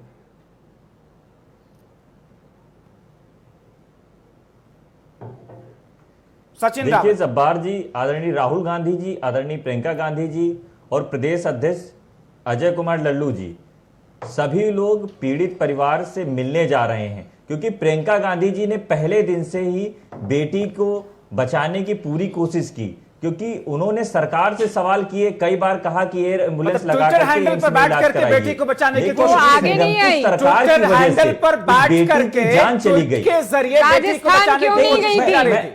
आपसे प्रश्न है, वो राजस्थान क्यों नहीं गई थी? आप ये बताइए, उत्तर प्रदेश में सरकार किसकी है? सरकार किसकी है उत्तर प्रदेश में? जवाब कौन देगा? जवाबदेही किसकी तय होती है? अभी प्रियवंदा जी जो सदस्य हैं महिला आयोग की, उन्होंने कई बार स्वीकार किया है कि अभी एसआईटी की जांच होगी, उसमें पीड़ित परिवार की पीड़िता से उनकी कोई संवेदना नहीं है। उन्होंने स्पष्ट तौर पे यही बातें कह दी है कि आने वाले समय में हम लोग महिलाओं और बेटियों को सुरक्षा नहीं दे सकते हैं। ये लोग खुद ही मान रहे हैं। महिला आयोग के सदस्य के रूप में मेरे इस पैनल में बैठी हुई हैं। हाथरस की घटना कैसे कह दिया कि उनको संवेदना नहीं है? उसके बाद में बलरामपुर की घटना, कल शाम को आजमगढ़ में भी घटना। नहीं, आप एक लाइन में कैसे कह सकते हैं कि वो संवेदनशील नहीं है? उनकी कौन सी ऐसी बात आपको लगे कि वो इस मसले पर संवेदनशील नहीं है? प्रियवंदा तोमर जी, वो एक महिला आयोग के एक सदस्य हैं, उन्होंने जो बात कही है कि थोड़ा इंतजार करना होगा, अभी एसआईटी की जांच होगी, इंतजार को लेकर के आप अपनी बात रखिए। नहीं, वही तो मैं कहना चाहता हूं कि एसआईटी की जांच पे भरोसा है। इनकी सरकार में जो भी एजेंसी जांच करती है, सरकार की रिपोर्ट बना के देती है। अगर इनकी संवेदना होती तो उसी दिन डीएम एसएसपी को निलंबित करने का काम कर दिया जाता। जांच कमेटी के ऊपर सवाल खड़े कर रहे हैं। आदित्यनाथ जी आप उस जांच पर सवाल खड़े कर रहे हैं कि जांच गलत तरीके से आएगी। सरकार जो कहेगी जांच रिपोर्ट में वो लिखा जाएगा, वो भी झूठ बोल रहे हैं। जांच जो है सरकार के आंकड़े के हिसाब से हमेशा अपनी जांच बनवाते हैं, क्योंकि इन लोगों अखिलेश यादव भी यही करते हैं। डीएम को मिली भगत से कांग्रेस पार्टी की जहां पर राज्य की सरकारें हैं वो भी यही कर रही है। इसका मतलब ये हुआ की तर्ज पे आज योगी आदित्यनाथ जी एक रिएक्शन दिनेश सिंह जी, उसके बाद मैं आऊंगा शौकत अली साहब। बहुत देर से मैं आपकी तरफ आ नहीं सका हूं। दिनेश सिंह साहब, सारी चीजें आपके निगाह के सामने। ब्रेक पे जाने से पहले मैं इस सवाल को आपके प्रवक्ता की तरफ लेकर के आया था, शबनम पांडे जी की तरफ, क्या संवेदनशीलता बरती गई अंतिम संस्कार ना किए जाने की इजाजत देने को लेकर के, घर वालों को लेकर के? मेरा सवाल था, वो जवाब नहीं आ पाया। उस जवाब के साथ साथ में इनकी बातों का भी जवाब दीजिएगा सचिन रावत जी की। जापान से किसी भी सभ्य समाज में इस तरह के कृत्य के साथ कोई भी खड़ा नहीं हो सकता है, और इस तरह का कृत्य करने वाला वो कोई भी आदमी हो, मैं समझता हूँ नर तो नहीं हो सकता है, वो कोई राक्षस ही हो सकता है। और दूसरी चीज, रही बात संवेदनशीलता की, तो भारतीय जनता पार्टी और भारतीय जनता पार्टी की सरकार से ज्यादा संवेदनशील कोई सरकार नहीं है। इस मामले पर माननीय प्रधानमंत्री जी स्वयं और माननीय मुख्यमंत्री जी ने स्वयं बात कही है कि इसकी जांच होगी, और जांच होगी, जो भी दोषी होंगे। मगर एक सवाल तो रह गया दिनेश सिंह जी, एक पहलू इसका रह गया, एक पहलू पर क्लैरिफिकेशन नहीं आया। भारतीय जनता पार्टी की सरकार मैं आमिर की मौत पे प्रधानमंत्री जी का ट्वीट आ जाता है, लेकिन देश की बेटी कि जान जाने के बाद प्रधानमंत्री जी का एक ट्वीट नहीं आता है, तो इसका मतलब है प्रधानमंत्री में दुर्भाग्य इस देश का यही जो आप कह रहे हैं कि कुछ लोग इस देश में हैं जो बेटी बचाओ बेटी पढ़ाओ, आज तथ्य छुपाओ सरकार बचाओ, क्योंकि इन लोगों की सरकार में संरक्षित अपराध होते हैं। पार्टी के साथी अभी कह रहे थे, आपको याद है कि प्रजापति का नाम वो कैबिनेट मंत्री थे। मैं कहना चाहता हूं इनकी सरकारों के चिन्मयानंद, कुलदीप सेंगर एक फेयरलिस्ट है जो भारतीय जनता पार्टी के अंदर बैठे जो गुंडे हैं, जो बलात्कारी हैं, आज बड़ा दुख होता है ये देख के कि हम इतने संवेदनशील मुद्दों में भी लड़ रहे हैं, सुरक्षा नहीं दे पाते। आज आप बहन बेटियों को सुरक्षा नहीं पाते। कितनी दुखद बात है कि इतने संवेदनशील मुद्दे पे भी हम इस तरीके से झगड़ा कर रहे हैं। ठीक है, एक एक करके ठीक है। दिनेश सिंह जी, सवाल पूरे देश के लोगों के जहन में है कि क्या चला जाता अगर उस परिवार को अंतिम संस्कार किए जाने का मौका दे दिया जाता। देखिए, इस मामले में जब्बार भाई पुलिस का वर्चन आया है। पुलिस ने ये कहा कि चूंकि एक घटना जो भी जिस भी शब्दों में निंदा की जाए कम है मुझे लगता है। और उन्होंने कहा कि चूंकि उनके परिवार को सूचना दी गई, तो पुलिस क्या कहना है, पुलिस का वर्जन है, उनके परिवार की सूचना दी गई। आपको लगता है ये गलत हुआ, किसी भी परिस्थिति में ये गलत हुआ? आपको लगता है दिनेश सिंह साहब, समाजवादी पार्टी को आपको लगता है किसी भी परिस्थिति में ये गलत हुआ? इनको मौका नहीं मिला, इनको अवसर नहीं मिला, इसलिए इनके चक्कर आता है। आपको लगता है कि किसी भी परिस्थिति में अंतिम संस्कार का हक ना मिलना उस पीड़िता को, उसके घर वालों को, यह गलत हुआ? हिंदू रीति रिवाज के हिसाब से जो होना चाहिए था नहीं हुआ, गलत हुआ? आपको लगता है कि गलत हुआ? और परिस्थितियां ऐसी बनती है जहां पर शासन और प्रशासन को निर्णय लेना कर पड़ता है। अभी जैसे कोविड के समय में गलत को गलत कहने से हम क्यों डरते हैं? जवाब शुरू से नहीं आए इस पूरे मुद्दे पर। दिनेश सिंह साहब, शौकत अली साहब, परिस्थितियां ऐसी थी कि इसलिए इस परिवार को अंतिम संस्कार का मौका नहीं दिया गया। एक बड़ा सवाल यह है कि परिस्थितियां ऐसी थी, कैसी थी परिस्थितियां? देखिए क्या परिस्थितियां थी, ये दिनेश जी अपने मन से बता रहे हैं। वहां क्या ऐसी व्यवस्था खराब हो गई थी, ऐसी क्या आफत आ गई थी जिसके कारण आपने रात में कर दिया? चलिए हमने मान लिया आपकी बात, आप कहते हैं परिस्थिति खराब थी इसलिए हमने कर दिया, लेकिन महाराज हमको आप ये बता दीजिए, इतना सहमत कर दीजिए कि इतना कुछ होने के बावजूद भी क्या आप लोग एक प्रतिनिधि मंडल मिलने गया, वहां कोई पूछने गया, उनका हालचाल लेने गया? नहीं गया। अगर हम गलती से जा भी रहे तो हम पे ना जाने कितने सरकार लगा दिए जा रहे हैं, सरकार ही के नुमाइंदे एक तरीके से प्रशासनिक अमला, पुलिसिया अमला एक तरीके से सरकार का ही नुमाइंदा होता है, वहां पर तो वो तैनात है। ठीक है, मैं मौजू का जिक्र नहीं करूंगा, उसमें आर्थिक मदद की बात नहीं करूंगा, लेकिन जो तमाम प्रक्रियाएं हैं वो आगे बढ़ रही हैं। इसलिए ये बात भी पूरे तौर पर कह देना कि सरकार की तरफ से संवेदना व्यक्त की गई, ये भी गलत है।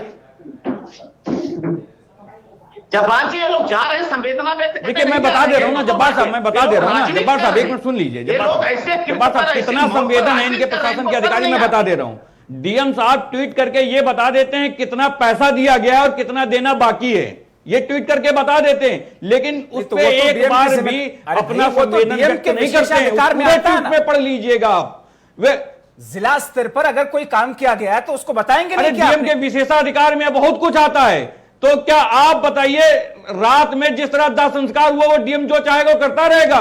परिवार को दाह संस्कार करने का अधिकार नहीं दे सकता डीएम? आपने डीएम को खुली छूट दे दी है, क्या दिक्कत थी? डीएम के ऊपर कानून व्यवस्था संभालने की जिम्मेदारी थी तो डीएम जिम्मेदार है, आप उस पर कार्रवाई कर दीजिए। वो जिम्मेदारी नहीं निभा पाया, आप उस पर कार्रवाई करिए। इस वक्त बात कर रहे हैं हम, इस वक्त सिलेक्टिव होकर के बात नहीं कर रहे हैं। हां, यह सच है कि उत्तर प्रदेश के कई इलाकों से ऐसी खबरें आई हैं जिसमें बुलंदशहर से लेकर के आजमगढ़ से लेकर के और यह हाथरस के मामले से लेकर के अलग अलग जगहों पर ये सारी चीजें आई।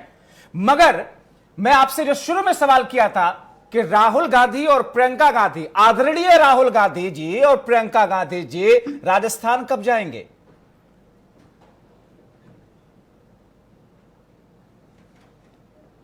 देखिए जब्बार जी, मैं बताना चाहूंगा, आपके चैनल के माध्यम से भी बताना चाहूंगा कि राजस्थान की घटना का मुझे अभी कोई ज्ञान नहीं है। मैं आपको बताता हूं ना, चाहूंगी अगर कोई भी मैं आपको बताता हूं, होगी नहीं, जानकारी नहीं होगी की ये राज्य की घटना है ना, वो जानकारी नहीं बताना होगी। चाहूंगा। और इनकी ठीक पार्टी के है, मैं आप सबकी तरफ आता हूं। हमारे साथ में आम आदमी पार्टी के नेता और राज्यसभा के सांसद संजय सिंह साहब जुड़े हुए हैं। संजय सिंह जी, जो कुछ हुआ हाथरस की घटना वाले दिन से लेकर के अब तक इस बीच में, ठीक है, आरोप ये भी लग रहे हैं कि राजनीतिक तौर पर उस पर रोटियां भी सेकी जा रही है, मगर कोई यह मानने को तैयार नहीं कि डीएम और एसपी के स्तर पर बहुत बड़ी लापरवाही और गलती हुई है।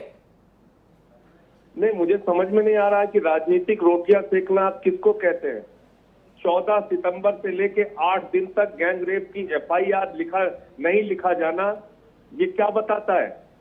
उस बच्ची को ठीक से इलाज नहीं मिलना और एम्स में बेड नहीं मिल पाना, ये क्या बताता है? उस बच्ची का शव परिवार की मर्जी के बगैर जबरन शव दाह किया गया। मैं दाह संस्कार भी शब्द इस्तेमाल नहीं करूंगा, क्योंकि हिंदू संस्कृति और सभ्यता और मान्यता के खिलाफ जाकर जबरन रात में उसका पेट्रोल छिड़ककर शव दाह किया गया। इसको आप क्या कहेंगे? ये राजनीतिक रोटियां कौन सेक रहा है? अरे, एक क्रूर व्यवस्था उत्तर प्रदेश में चल रही है, जहां पर किसी के लिए न्याय नहीं, मासूम बच्चियों का बलात्कार हो रहा है। लखीमपुर खीरी की घटना, जौनपुर की घटना, बागपत की घटना, आजमगढ़ की घटना, बुलंदशहर की घटना, आज फतेहपुर की घटना। ठीक है, ये सारी बातें बना हुआ है। संजय सिंह साहब, ये सारी बातें बिल्कुल दुरुस्त आप कर रहे हैं, बिल्कुल दुरुस्त कर रहे हैं। ये सारी घटनाएं हुई हैं, संवेदनशीलता की जगह संवेदनशीलता देखी है। मगर मेरा एक छोटा सा सवाल, 2012 में निर्भया कांड के बाद में निर्भया फंड दिया गया राज्यों को, मगर राज्यों ने किस तौर पर संवेदनशीलता बरती? तस्वीरें भी हम आपको दिखा रहे हैं कि प्रियंका गांधी वहां पर पहुंच रही है। किस तौर पर बरती गई संवेदनशीलता? उस फंड का इस्तेमाल किस तौर पर किया गया? सरकारों ने, राज्य सरकारों ने नहीं, निश्चित रूप से आपकी जो बातें हैं, 1% ये बात सही है कि जो मुद्दा ज्यादा चर्चा में आ जाता है उस पर लोग सड़कों पे मोमबत्ती लेकर निकल जाते हैं, आंदोलन प्रदर्शन भी करते हैं, लेकिन इसका एक अस्थायी समाधान नहीं निकल पा रहा है हिंदुस्तान के अंदर। ये घटनाएं पूरे देश में और खास तौर से उत्तर प्रदेश में, तो आपको हर जिले का अखबार उठा के देख लीजिए, बच्चियों के बलात्कार की घटनाओं से, उनकी हत्या की घटनाओं से भरा पड़ा हुआ है समाचार। दिल्ली में आपकी सरकार है, निर्भया फंड जिन राज्यों में सबसे कम इस्तेमाल किया गया, बहुत दुर्भाग्यपूर्ण है कि उसका सही तौर पर इस्तेमाल तक नहीं हुआ। संजय सिंह साहब, दिल्ली भी उन्हीं राज्यों में से एक है जहां पर निर्भया फंड सही से इस्तेमाल नहीं किया गया। सबसे कम इस्तेमाल किए जाने वाले राज्यों में से दिल्ली एक। बहुत शुक्रिया संजय सिंह साहब। आप सभी मेहमानों से गुजारिश है कि बने रहिए हमारे साथ। छोटा सा ब्रेक लेते हैं, वापस लौटते हैं, क्योंकि बहुत ही संवेदनशील मुद्दे पर यह चर्चा है, इसलिए राजनीतिक तौर पर आज हम बहस नहीं करेंगे। बार बार मैं इस बात को कर रहा हूं। छोटा सा ब्रेक।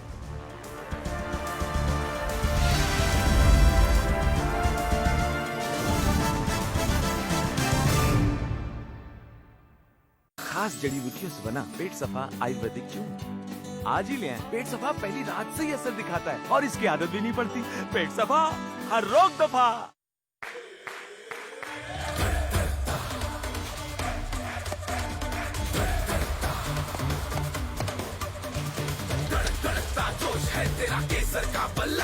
जब हो जुबान पे केसर और जोश दिलों में, तो इंडिया खेलेगा अपने ही अंदाज से। विमल, बोलो जुबान केसरी। भाईजान वर्सेस ब्रदर, दुनिया देखेगी गदर। शाम 4 बजे सिर्फ R9 टीवी पर।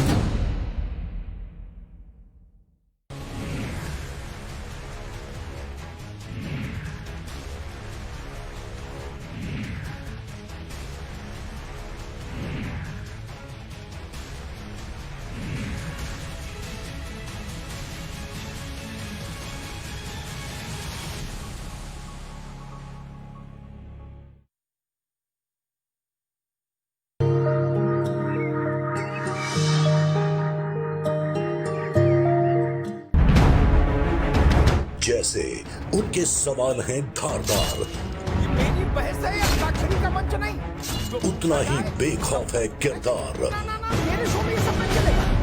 खबरों के महानायक अमिताभ अग्निहोत्री, R9 टीवी पर।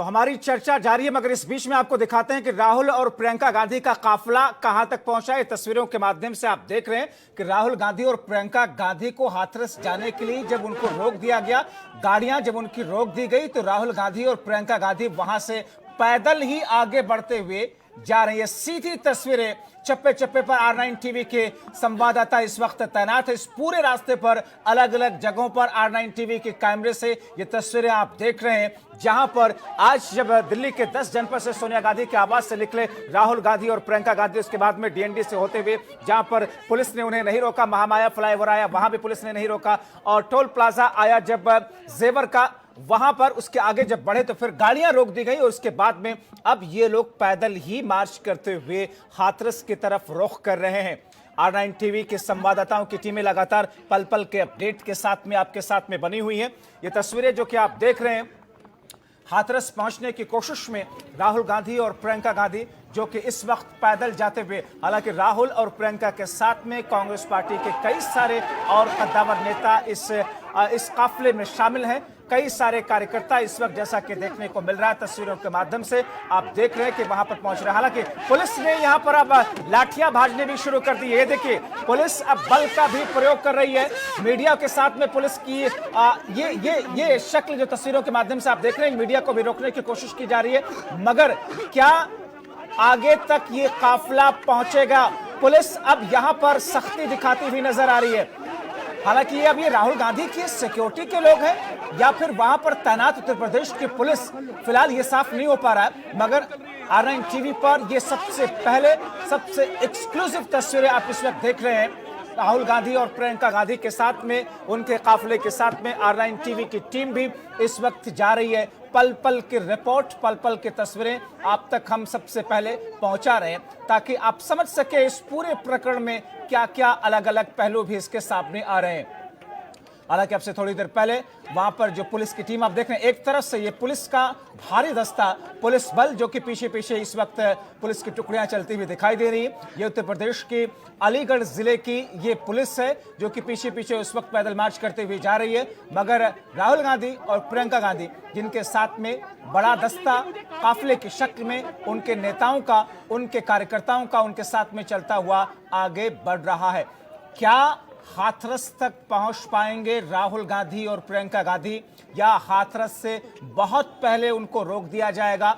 हम कोशिश करेंगे इस बीच में अपने संवाददाता की तरफ भी रुख करने के फोन लाइन के जरिए, ताकि इस वक्त की स्थिति से हम दर्शकों को, आप सबको अवगत करा सके।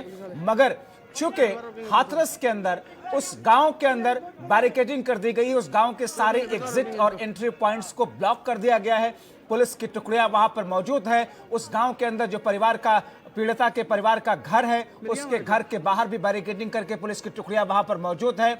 उस जिले में, हाथरस जिले को, उसकी जो सरहद है उसे भी सील कर दिया गया है।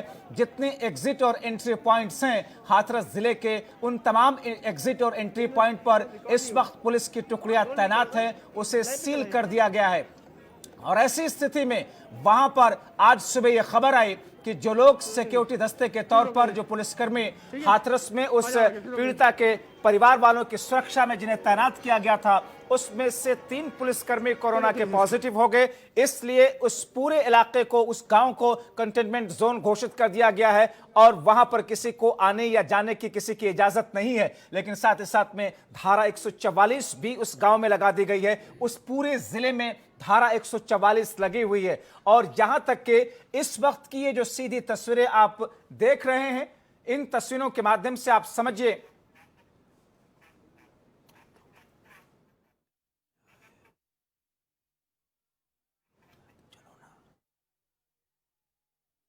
राहुल और प्रियंका के काफिला क्या उस पीड़ित परिवार से मुलाकात कर पाएगा या नहीं, यह देखना होगा। आइए आपको कुछ हम बयान सुनवाते हैं इस बीच में, वो बयान जो कि भारतीय जनता पार्टी समेत विपक्षी दलों की तरफ से आज दिए गए, जिसमें सिद्धार्थनाथ सिंह का बयान है, कांग्रेस पार्टी के रणदीप सुरजेवाला का बयान है, और साथ ही साथ में मायावती ने आज किस तौर पर योगी सरकार पर निशाना साधा है, उससे भी हम आपको दिखाएंगे। प्रियंका वाड्रा जी, आपकी सरकार है, वहां पर 2 बहनों के साथ 12 के अंदर जो घटनाएं हुई हैं, घटना खाली एक जगह नहीं, 3 आपके बड़े शहरों में हो रही हैं और आप चुप हैं। ना आपका ट्विटर हिलता है, ना ही आपकी तरफ से बयान आता है और आप चल पड़े हैं उत्तर प्रदेश के लिए। और दूसरी तरफ मायावती जी, अरे मायावती जी, आपका कार्यकाल जो SC ST समाज के लिए था, विशेष रूप से SC समाज के लिए जिनकी आप नेता बनती हैं, मायावती जी आप भूल गई कि दलितों के ऊपर 1000, ये हमारा नहीं रिकॉर्ड है, 1000 दलितों का उसमें खून हुआ है आपके दौरान। और आज आप हमें लेक्चर दे रही हैं। आप अपनी उंगली एक हमारे पर उठाएंगी तो आपके ऊपर 2 उंगलियां आएंगी और आप ऊपर मुंह करके थूकेंगी तो थूक आप पे ही गिरेगी। मायावती जी को ये याद रखना चाहिए। जहां तक कि उत्तर प्रदेश का सवाल है, ये योगी जी की सरकार है, कानून व्यवस्था यहाँ पे दुरुस्त की जा रही है। सिद्धार्थ सिंह कह रहे राजस्थान में भी रेप। और ये सीधी तस्वीरें जो कि आप इस वक्त देख रहे हैं, जिसमें कि मीडिया कर्मी वहां पर हैं और राहुल गांधी कुछ बोल भी रहे हैं। क्या कह रहे हैं राहुल गांधी, आइए वो भी सुनते हैं। गाड़ी से उतरे पैदल का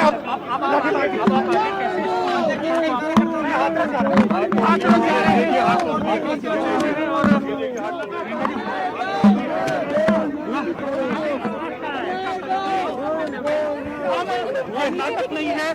कांग्रेस आवाज उठा रही है। राहुल गांधी नीचे गिर गया था, लाइव गया है। बोले हाथापाई क्या बोला है?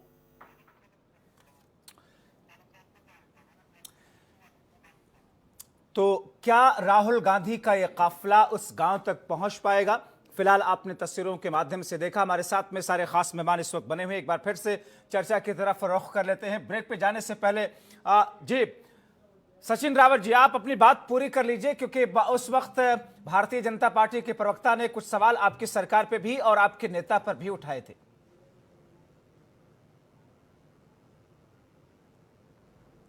देखिए जब्बार जी, मैं कहना चाहता हूं कि आज जैसे राहुल गांधी जी को और प्रियंका गांधी जी को इनकी निरंकुश जो पुलिस है वो डिटेन करने का काम कर रही है, अगर इतनी ही पुलिस अगर उस बेटी की सुरक्षा में लगा दी जाती तो वो बेटी बच जाती, क्योंकि सरकार जो है वो निरंकुशता पे आतुर है। आज विपक्ष का कोई नेता जा रहा है पीड़ित परिवार से मिलने, तब आप लोगों को दिक्कत हो जाती है। आप वहां पे कोरोना का माहौल बना करके 144 धारा लगा देते हैं। क्या दिखाना चाहते हैं कि आज जो लोकतंत्र हमारा है, अगर कोई पीड़ित परिवार से अगर मिलने जा रहा है तो उसको डिटेन कर रहा है। और मैं कहना चाहता हूं, कोई नेता कहीं पर जाए तो उसको रोक दिया जाए।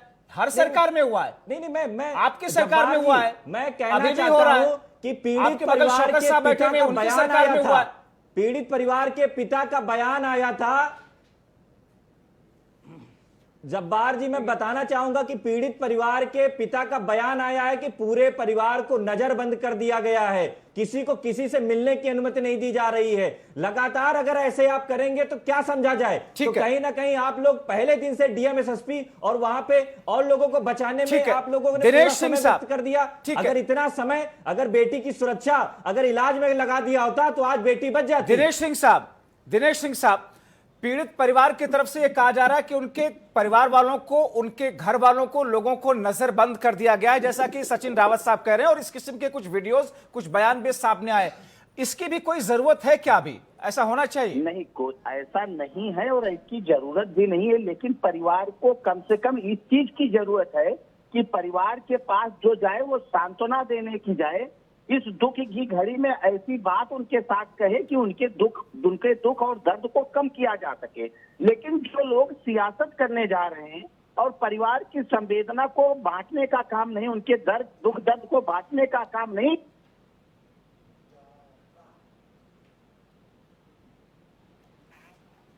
हमें लगता है कुछ आवाज आने में कुछ दिक्कत पेश आ रही है। हम वापस दिनेश सिंह जी की तरफ चलेंगे। मगर शौकत अली साहब, क्या जो भी लोग पहुंच रहे हैं परिवार वालों के साथ मुलाकात करके सांत्वना देने के लिए, उनको बहलाने फुसलाने का काम कर रहे हैं और उनको समझा रहे हैं कि मीडिया में किस किस्म के बयान देना है? फिलहाल मीडिया तो उनसे बहुत दूर कर दिया गया है, या फिर उनकी तरफ से जो बातें कही जाएं नाप तोल करके कही जाएं, सत्ता पक्ष जैसा चाहे वैसा ही कहा जाए? क्या इस किस्म की बातें हो रही है? माफ कीजिएगा, देखिए जब्बार साहब, जी अपनी बात पूरी कीजिए। जब्बार साहब जो दिनेश जी ने कहा वो बड़ा निंदनीय बयान है उनका कि हम लोगों ने भड़काने का काम करे। अगर कोई व्यक्ति संतावना देने जाता है तो फिर इनको तकलीफ क्यों है? हम संवेदन है उस मामले को लेके, हम मिलेंगे, हम पूछेंगे जरूर कि क्या तकलीफ हुई, क्या समस्याएं हैं। अगर हमसे कुछ हो सकता है तो बिल्कुल सहयोग करने का काम करेंगे, हम उनकी लड़ाई लड़ने का काम करेंगे। ये करना क्या भड़काना होता है? दिनेश जी, अगर भड़काना है तो हम बार बार आपके साथ इस बयान की निंदा करते हैं। ये भड़काना नहीं है, हम उनके परिवार का दुख दर्द जानने जाते हैं, हम उनके परिवार के साथ इस दुख की घड़ी में साथ खड़े होने के लिए जाते हैं, और आपको इसको भड़काना कहते हैं? तो दिनेश जी, जो आपके डीएमएसपी साहब वहां कर रहे हैं वो क्या कर रहे हैं? ये भड़काना है? नहीं तो शौकत साहब, अगर वो ये कह रहे हैं, परिवार को, पीड़ित परिवार को कैद कर देना, दाह संस्कार ना करने देना, अगर बीजेपी की प्रवक्ता की बातों को माने और कह रहे हैं कि साहब थोड़ा इंतजार कर लीजिए ना, थोड़ी जांच पूरी हो जाने दीजिए, थोड़ी रिपोर्ट आ जाने दीजिए, उसके बाद जो भी होगा, कोई भी अधिकारी क्यों ना हो, चाहे वो जिलाधिकारी हो या एसपी साहब हो, कप्तान साहब हो, पहली चीज सब तो ये नपेंगे। वो कह रहे हैं ना, बिल्कुल कैसी लीपापोती होती है जांच के नाम पे। थोड़े दिन पहले महोबा के एसआईटी पे हम लोगों ने देख लिया है, एक व्यक्ति वीडियो बनाकर कहता है कि मुझे जान का खतरा, और डीएमएसपी का सीधे सीधे नाम ले लेते हैं। उसके बाद कह दिया जाता साहब उन्होंने तो आत्महत्या। तो इस एसआईटी पे हम क्या भरोसा करें? प्रदेश क्या भरोसा करेगा? आप खुद समझ सकते हैं। तो मैं बार बार इसी चीज को दोहरा रहा हूं कि कितना संवेदन है जिन्हें ये नहीं जानकारी होती है कि एक अपडेट मैं करूं कि राहुल गांधी के साथ धक्का मुक्की की खबरें आ रही हैं। जैसा कि तस्वीरों में चूंकि भीड़ ज्यादा, इसलिए ये चीजें बहुत स्वाभाविक होती है। राहुल बोले कि पुलिस ने मुझे धक्का देकर के गिरा दिया है। राहुल गांधी का पुलिस प्रशासन के ऊपर सीधा सीधा आरोप कि उनके साथ में दुर्व्यवहार किया गया है, धक्का मुक्की उनसे की गई है, गिरफ्तार भी उन्हें किया जा सकता है, उन्हें रोक दिया गया है। राहुल गांधी के मुताबिक उनका कहना यह है कि पुलिस ने मुझे धक्का देकर के गिरा दिया। हाथरस की घटना किस तौर पर अब सियासी तूल पकड़ती हुई दिख रही है। यूपी पुलिस की पैदल जा रहे राहुल गांधी से धक्का मुक्की की खबरें आ रही है। राहुल और प्रियंका गांधी को यूपी पुलिस ने अब रोक दिया है, यानी कि अभी तक जो आगे बढ़ रहे थे उन्हें रोक दिया गया। और राहुल ये कहते हैं कि पुलिस की टुकड़ियों ने मुझे धक्का देकर के गिरा दिया है, यानी कि ये पूरा मामला अब सियासी तौर पर किस तरीके से आगे बढ़ेगा, ये संकेत मिल रहे हैं इन बयानों की बुनियाद पर। क्या राहुल गांधी को पुलिस ने वाकई वहां पर धक्का देकर के गिराया, या फिर चूंकि माहौल वहां पर ऐसा है, चूंकि वहां पर पुलिस की टुकड़ियों का जमावड़ा है, वहां पर कांग्रेस पार्टी के कार्यकर्ताओं का जमावड़ा है, वहां पर मीडिया का जमावड़ा है, और ये सारी भीड़ एक साथ चलती हुई आगे बढ़ रही है। और ऐसे में जो कुछ हुआ वो धक्का मुक्की में राहुल गांधी गिरे, या फिर राहुल गांधी के इन आरोपों में कोई दम है कि पुलिस ने उनको जानबूझ करके धक्का दिया और धक्का देकर के गिराया। और अगर ऐसा हुआ है तो ये राहुल गांधी की सिक्योरिटी में एक तरीके से ब्रीच राहुल गांधी इसे कह सकते हैं। राहुल को गिरफ्तार किया जाएगा। यूपी पुलिस का बयान इस बीच में, यूपी पुलिस का इस बीच में बयान कि राहुल गांधी को गिरफ्तार किया जाएगा, आगे नहीं बढ़ने दिया जाएगा। इस बीच में आधिकारिक रूप से, आधिकारिक तौर पर उत्तर प्रदेश की पुलिस की तरफ से पहली बार ये बयान, आज सुबह से जब ये प्रकरण चल रहा है, पुलिस की लाठियां भाजने की तस्वीरें जो कि आप देख रहे हैं, और इस बीच में पुलिस की तरफ से आधिकारिक बयान दिया गया है कि राहुल गांधी को गिरफ्तार किया जाएगा, यानी कि राहुल गांधी और प्रियंका गांधी को अब हाथरस नहीं पहुंचने दिया जाएगा। अभी तक हालांकि पुलिस प्रशासन की टीमें वहां तैनात जरूर थी मगर खामोश थी, मगर अब जो अपडेट सामने आ रही है उसके मुताबिक अब राहुल गांधी आगे नहीं बढ़ पाएंगे। तो इस वक्त की ये बड़ी अपडेट राहुल के काफिले से जुड़ी हुई, जो कि हाथरस की तरफ बढ़ते हुए ये काफिला पहुंच रहा था, मगर अब ये कहा जा रहा है कि राहुल गांधी को अब आगे नहीं बढ़ने दिया जाएगा। यूपी की पुलिस की तरफ से ये बयान दिया गया है कि राहुल की गिरफ्तारी, राहुल गांधी की हिरासत, राहुल गांधी की डिटेंशन, उनके साथ में प्रियंका गांधी का अब तय है। यानी कि एक पॉइंट कहीं ना कहीं यूपी की पुलिस ने तय कर रखा होगा कि इस पॉइंट के आगे हम राहुल गांधी, प्रियंका गांधी और उनके काफिले को आगे नहीं बढ़ने देंगे। हालांकि वो पॉइंट कौन सा है, क्योंकि जब से राहुल गांधी के काफिले को, गाड़ियों को रोका गया और उसके बाद में राहुल और प्रियंका वहां से पैदल ही आगे बढ़ने के लिए निकल पड़े, लेकिन पुलिस अभी तक उनको रोक नहीं रही थी, पुलिस अभी तक आगे बढ़ने दे रही थी। मगर अब ये कहा गया है पुलिस की तरफ से कि राहुल गांधी को डिटेन किया जाएगा, हिरासत में लिया जाएगा, या फिर इस किस्म में ऐसे प्रोटेस्ट में, ऐसे पैदल मार्च में, ऐसे प्रदर्शन में या ऐसी स्थितियों में कई बार जो गिरफ्तारियां होती हैं वो गिरफ्तारियां भी की जाएंगी राहुल प्रियंका के साथ में उनके कार्यकर्ताओं की।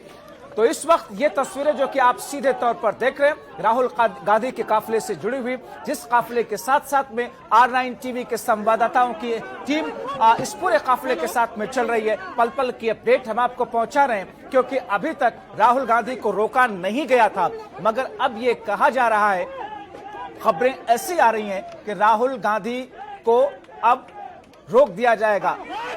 तो R9 टीवी पर ये पल पल की रिपोर्ट जो कि आप आज सुबह से देख रहे हैं, किस वक्त क्या हुआ, कब कहां राहुल गांधी पहुंचे और कैसे अब हाथरस पहुंचने के बीच में ही उनको रोक दिए जाने की खबरें सामने आ रही है। एक्सक्लूसिव तस्वीरें जो कि इस वक्त आप R9 टीवी पर देख रहे हैं। मगर सबसे बड़ी बात यह है कि वो पॉइंट कौन सा है, वो कौन सी जगह होगी जहां पर राहुल गांधी और उनके काफिले को पूर्ण रूप से वहां रोक दिया जाएगा और उससे आगे नहीं बढ़ने दिया जाएगा।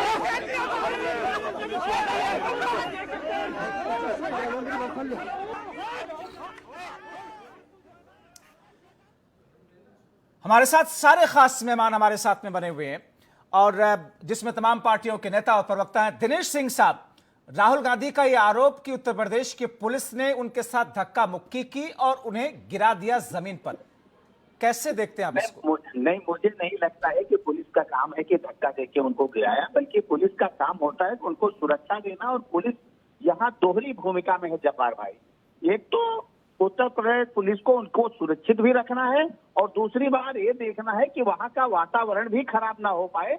और मुझे लगता है कि कम से कम उत्तर प्रदेश में लगातार ऐसा डिटेन किया, सचिन रावत जी, एक सेकंड मैं आपकी तरफ आ रहा हूँ। सचिन रावत जी मैं आपकी तरफ आ रहा हूँ। जेल में डालिए सचिन रावत जी मैं आपकी तरफ आ रहा हूँ। पीड़ित परिवार के साथ में मिलने जाएंगे। सचिन रावत जी मैं आपकी तरफ आ रहा हूँ, सुनिए ना भाई।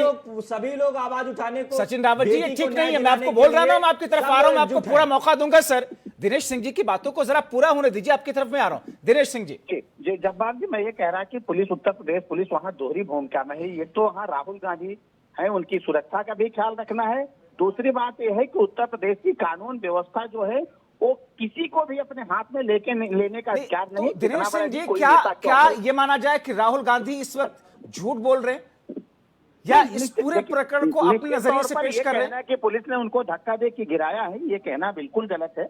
राहुल गांधी निश्चित तौर पर सत्य बोल रहे हैं कि झूठ बोल रहे हैं, लेकिन मुझे लगता है कि हम सब इतने दिन से राजनीति कर रहे हैं, कभी भी किसी व्यक्ति के साथ ऐसा नहीं, सचिन रावत जी बोले, के साथ ऐसे नहीं किया। सचिन रावत जी, बड़ा दुख लगता है जब्बार जी, मीडिया मैं बता रहा हूं कि आज जिस प्रकार पुलिस डिटेन कर रही है और धक्का देकर के गिरा रही है और गिरफ्तार करने की बात कर रही है, तो कर ले गिरफ्तार।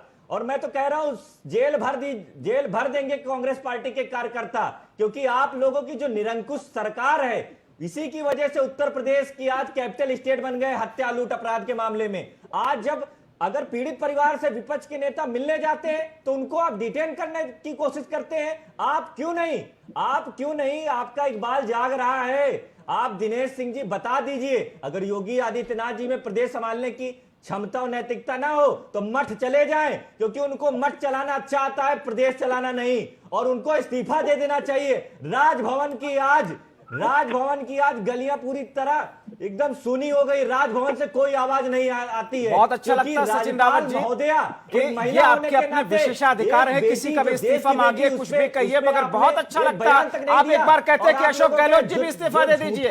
बहुत अच्छा लगता है कि आप कहते हैं अशोक गहलोत जी इस्तीफा दे दीजिए, बहुत अच्छा लगता। छोटा सा ब्रेक लेते हैं, वापस लौटेंगे। हमारे सारे खास मेहमान हमारे साथ में बने हुए। तो घटनाएं कहीं की भी हो, उत्तर प्रदेश की हो या फिर दक्षिण भारत की हो, राजस्थान की हो या फिर मध्य प्रदेश की हो, जहां से भी इस किस्म की बलात्कार की घटनाएं आई हैं, और ऐसे में सवाल यही है कि इन घटनाओं पर अंकुश क्यों नहीं लग रहा? इस घटना में जो लूप होल्स हैं, जो चोर दरवाजे हैं, जिसको बंद किए जाने की जरूरत थी ताकि एक ऐसी घटनाएं ना होती, क्या पुलिस प्रशासन का फेलियर वहां पर रहा है? ब्रेक लेते हैं, ब्रेक के बाद चर्चा को इसी नजरिए से आगे बढ़ाएंगे।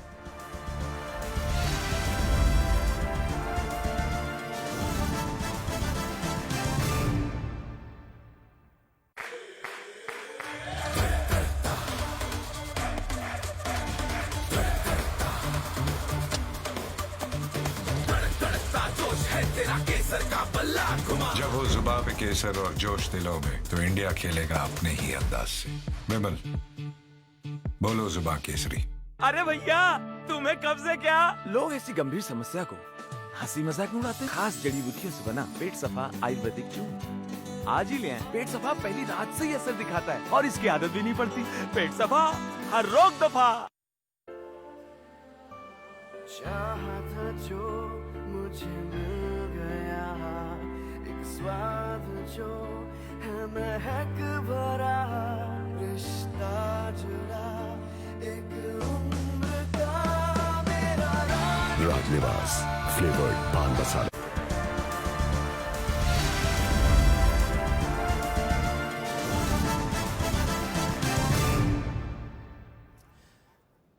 ब्रेक पे जाने से पहले सचिन रावत जी, कांग्रेस पार्टी के प्रवक्ता, अपनी बात रख रहे थे और उन्होंने मुख्यमंत्री योगी आदित्यनाथ का इस्तीफा उत्तर प्रदेश में यह कहते हुए मांगा कि सरकार चलानी उनको नहीं आती है। सचिन रावत जी, एक बार धीरे से यह भी कह दीजिए, अशोक गहलोत जी आप भी इस्तीफा दीजिए, कह दीजिए एक बार। मैं कह रहा हूं जब्बार जी, मैंने कई बार कहा कि देश में कहीं भी अगर ऐसे अपराध, ऐसी घटना घटित होती है तो मैं तो कहना चाहता हूं। नहीं तो फिर नाम लेकर कहने में क्या दिक्कत मनसा होना है? यूपी सरकार के खिलाफ में तो आपने नाम लेकर के कह दिया, आपने यहां तक कह दिया कि वो उनको मत चलाना आता है, सरकार चलानी नहीं आती है, तो राजस्थान में भी कह दीजिए ना।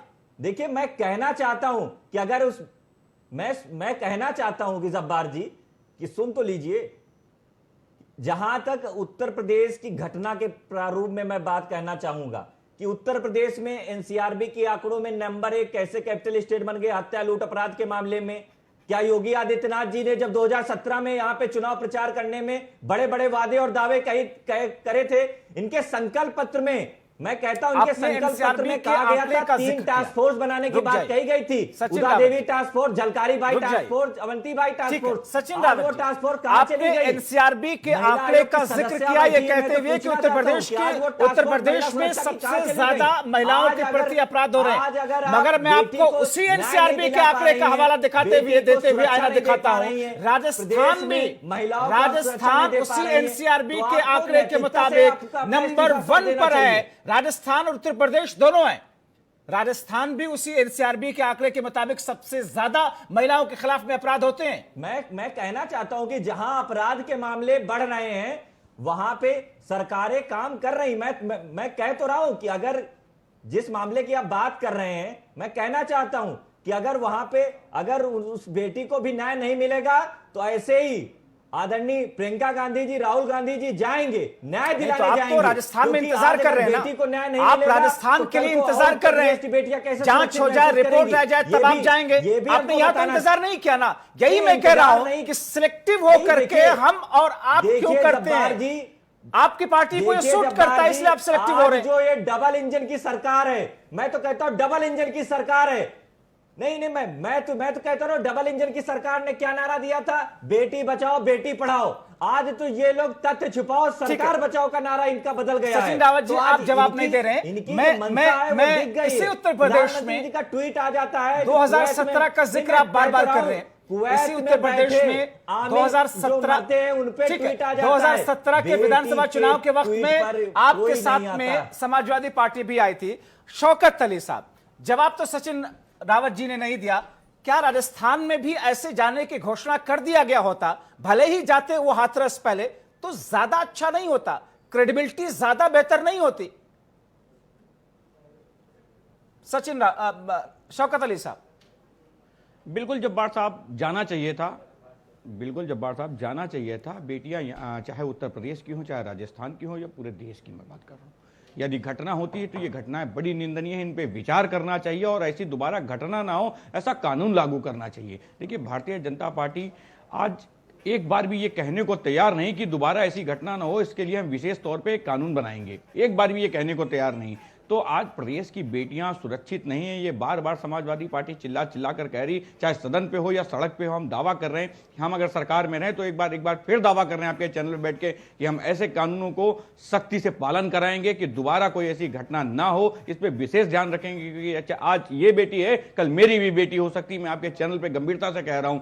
तो ऐसा दोबारा ना हो, इस पे विशेष चर्चा होनी चाहिए, विशेष ध्यान देना बहुत चाहिए, अच्छी लगती हैं शौकत अली साहब। कानून लाना चाहिए और पारित कराना चाहिए। टेलीविजन के स्टूडियो में बैठ करके कहने में, सुनने में, आरोप लगाने में, आरोप सहने में बहुत अच्छा लगता है, देखने में, सुनने में, लेकिन जब हम सत्ता में आते हैं तो हम भूल जाते हैं। हम सत्ता में आते हैं तो भूल जाते हैं। ऐसा क्यों होता है? ऐसा क्यों होता है संध्या जी? जिम्मेदारी के साथ सत्ता में आपके आने के चैनल बाद पे में कह रहा राजनीतिक हूं, पार्टियां भूल जाती हैं, ऐसा क्यों होता है? जिम्मेदारी के साथ आपके चैनल पे कह रहा हूं, यदि हम दोबारा सत्ता में आए तो आखिर हमारी ये राजनीतिक पार्टियां क्यों भूल जाती हैं?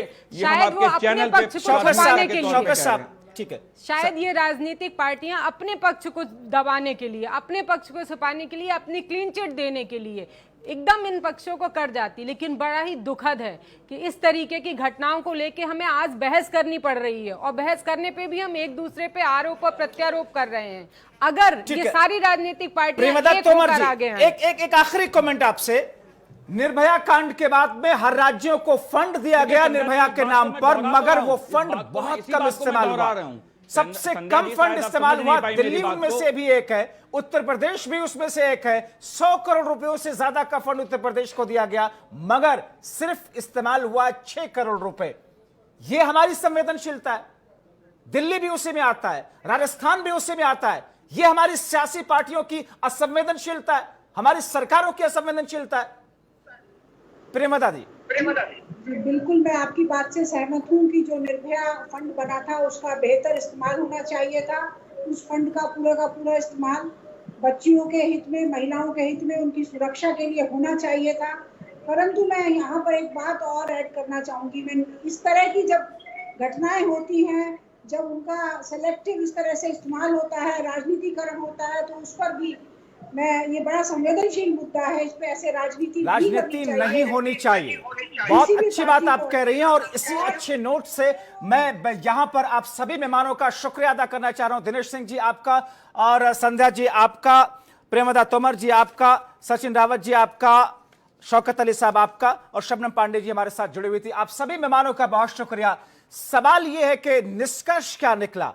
निष्कर्ष पर आपको पहुंचना है। क्या हमारी राजनीतिक पार्टियां सिर्फ और सिर्फ अपने सियासी रोटी को सेकने के लिए अपने अपने तौर पर सत्ता में होते हुए या विपक्ष में होते हुए सिर्फ इस्तेमाल करती हैं? संवेदनहीनता की तरफ वो बढ़ने लगती हैं जैसे ही सत्ता में आती है। क्या यह है, या फिर वो भूल जाती हैं अपने वक्त को? मगर आपको बताएं कि R9 टीवी की टीम अलग अलग जगहों पर राहुल और प्रियंका के काफिले के साथ साथ में इस वक्त है। जैसे ही कोई ताजा अपडेट उसमें आती है आपको बताएंगे। और इस वक्त सोचना होगा कि ये अपराध महिलाओं के खिलाफ में रुकेंगे कब? सोचिएगा जरूर।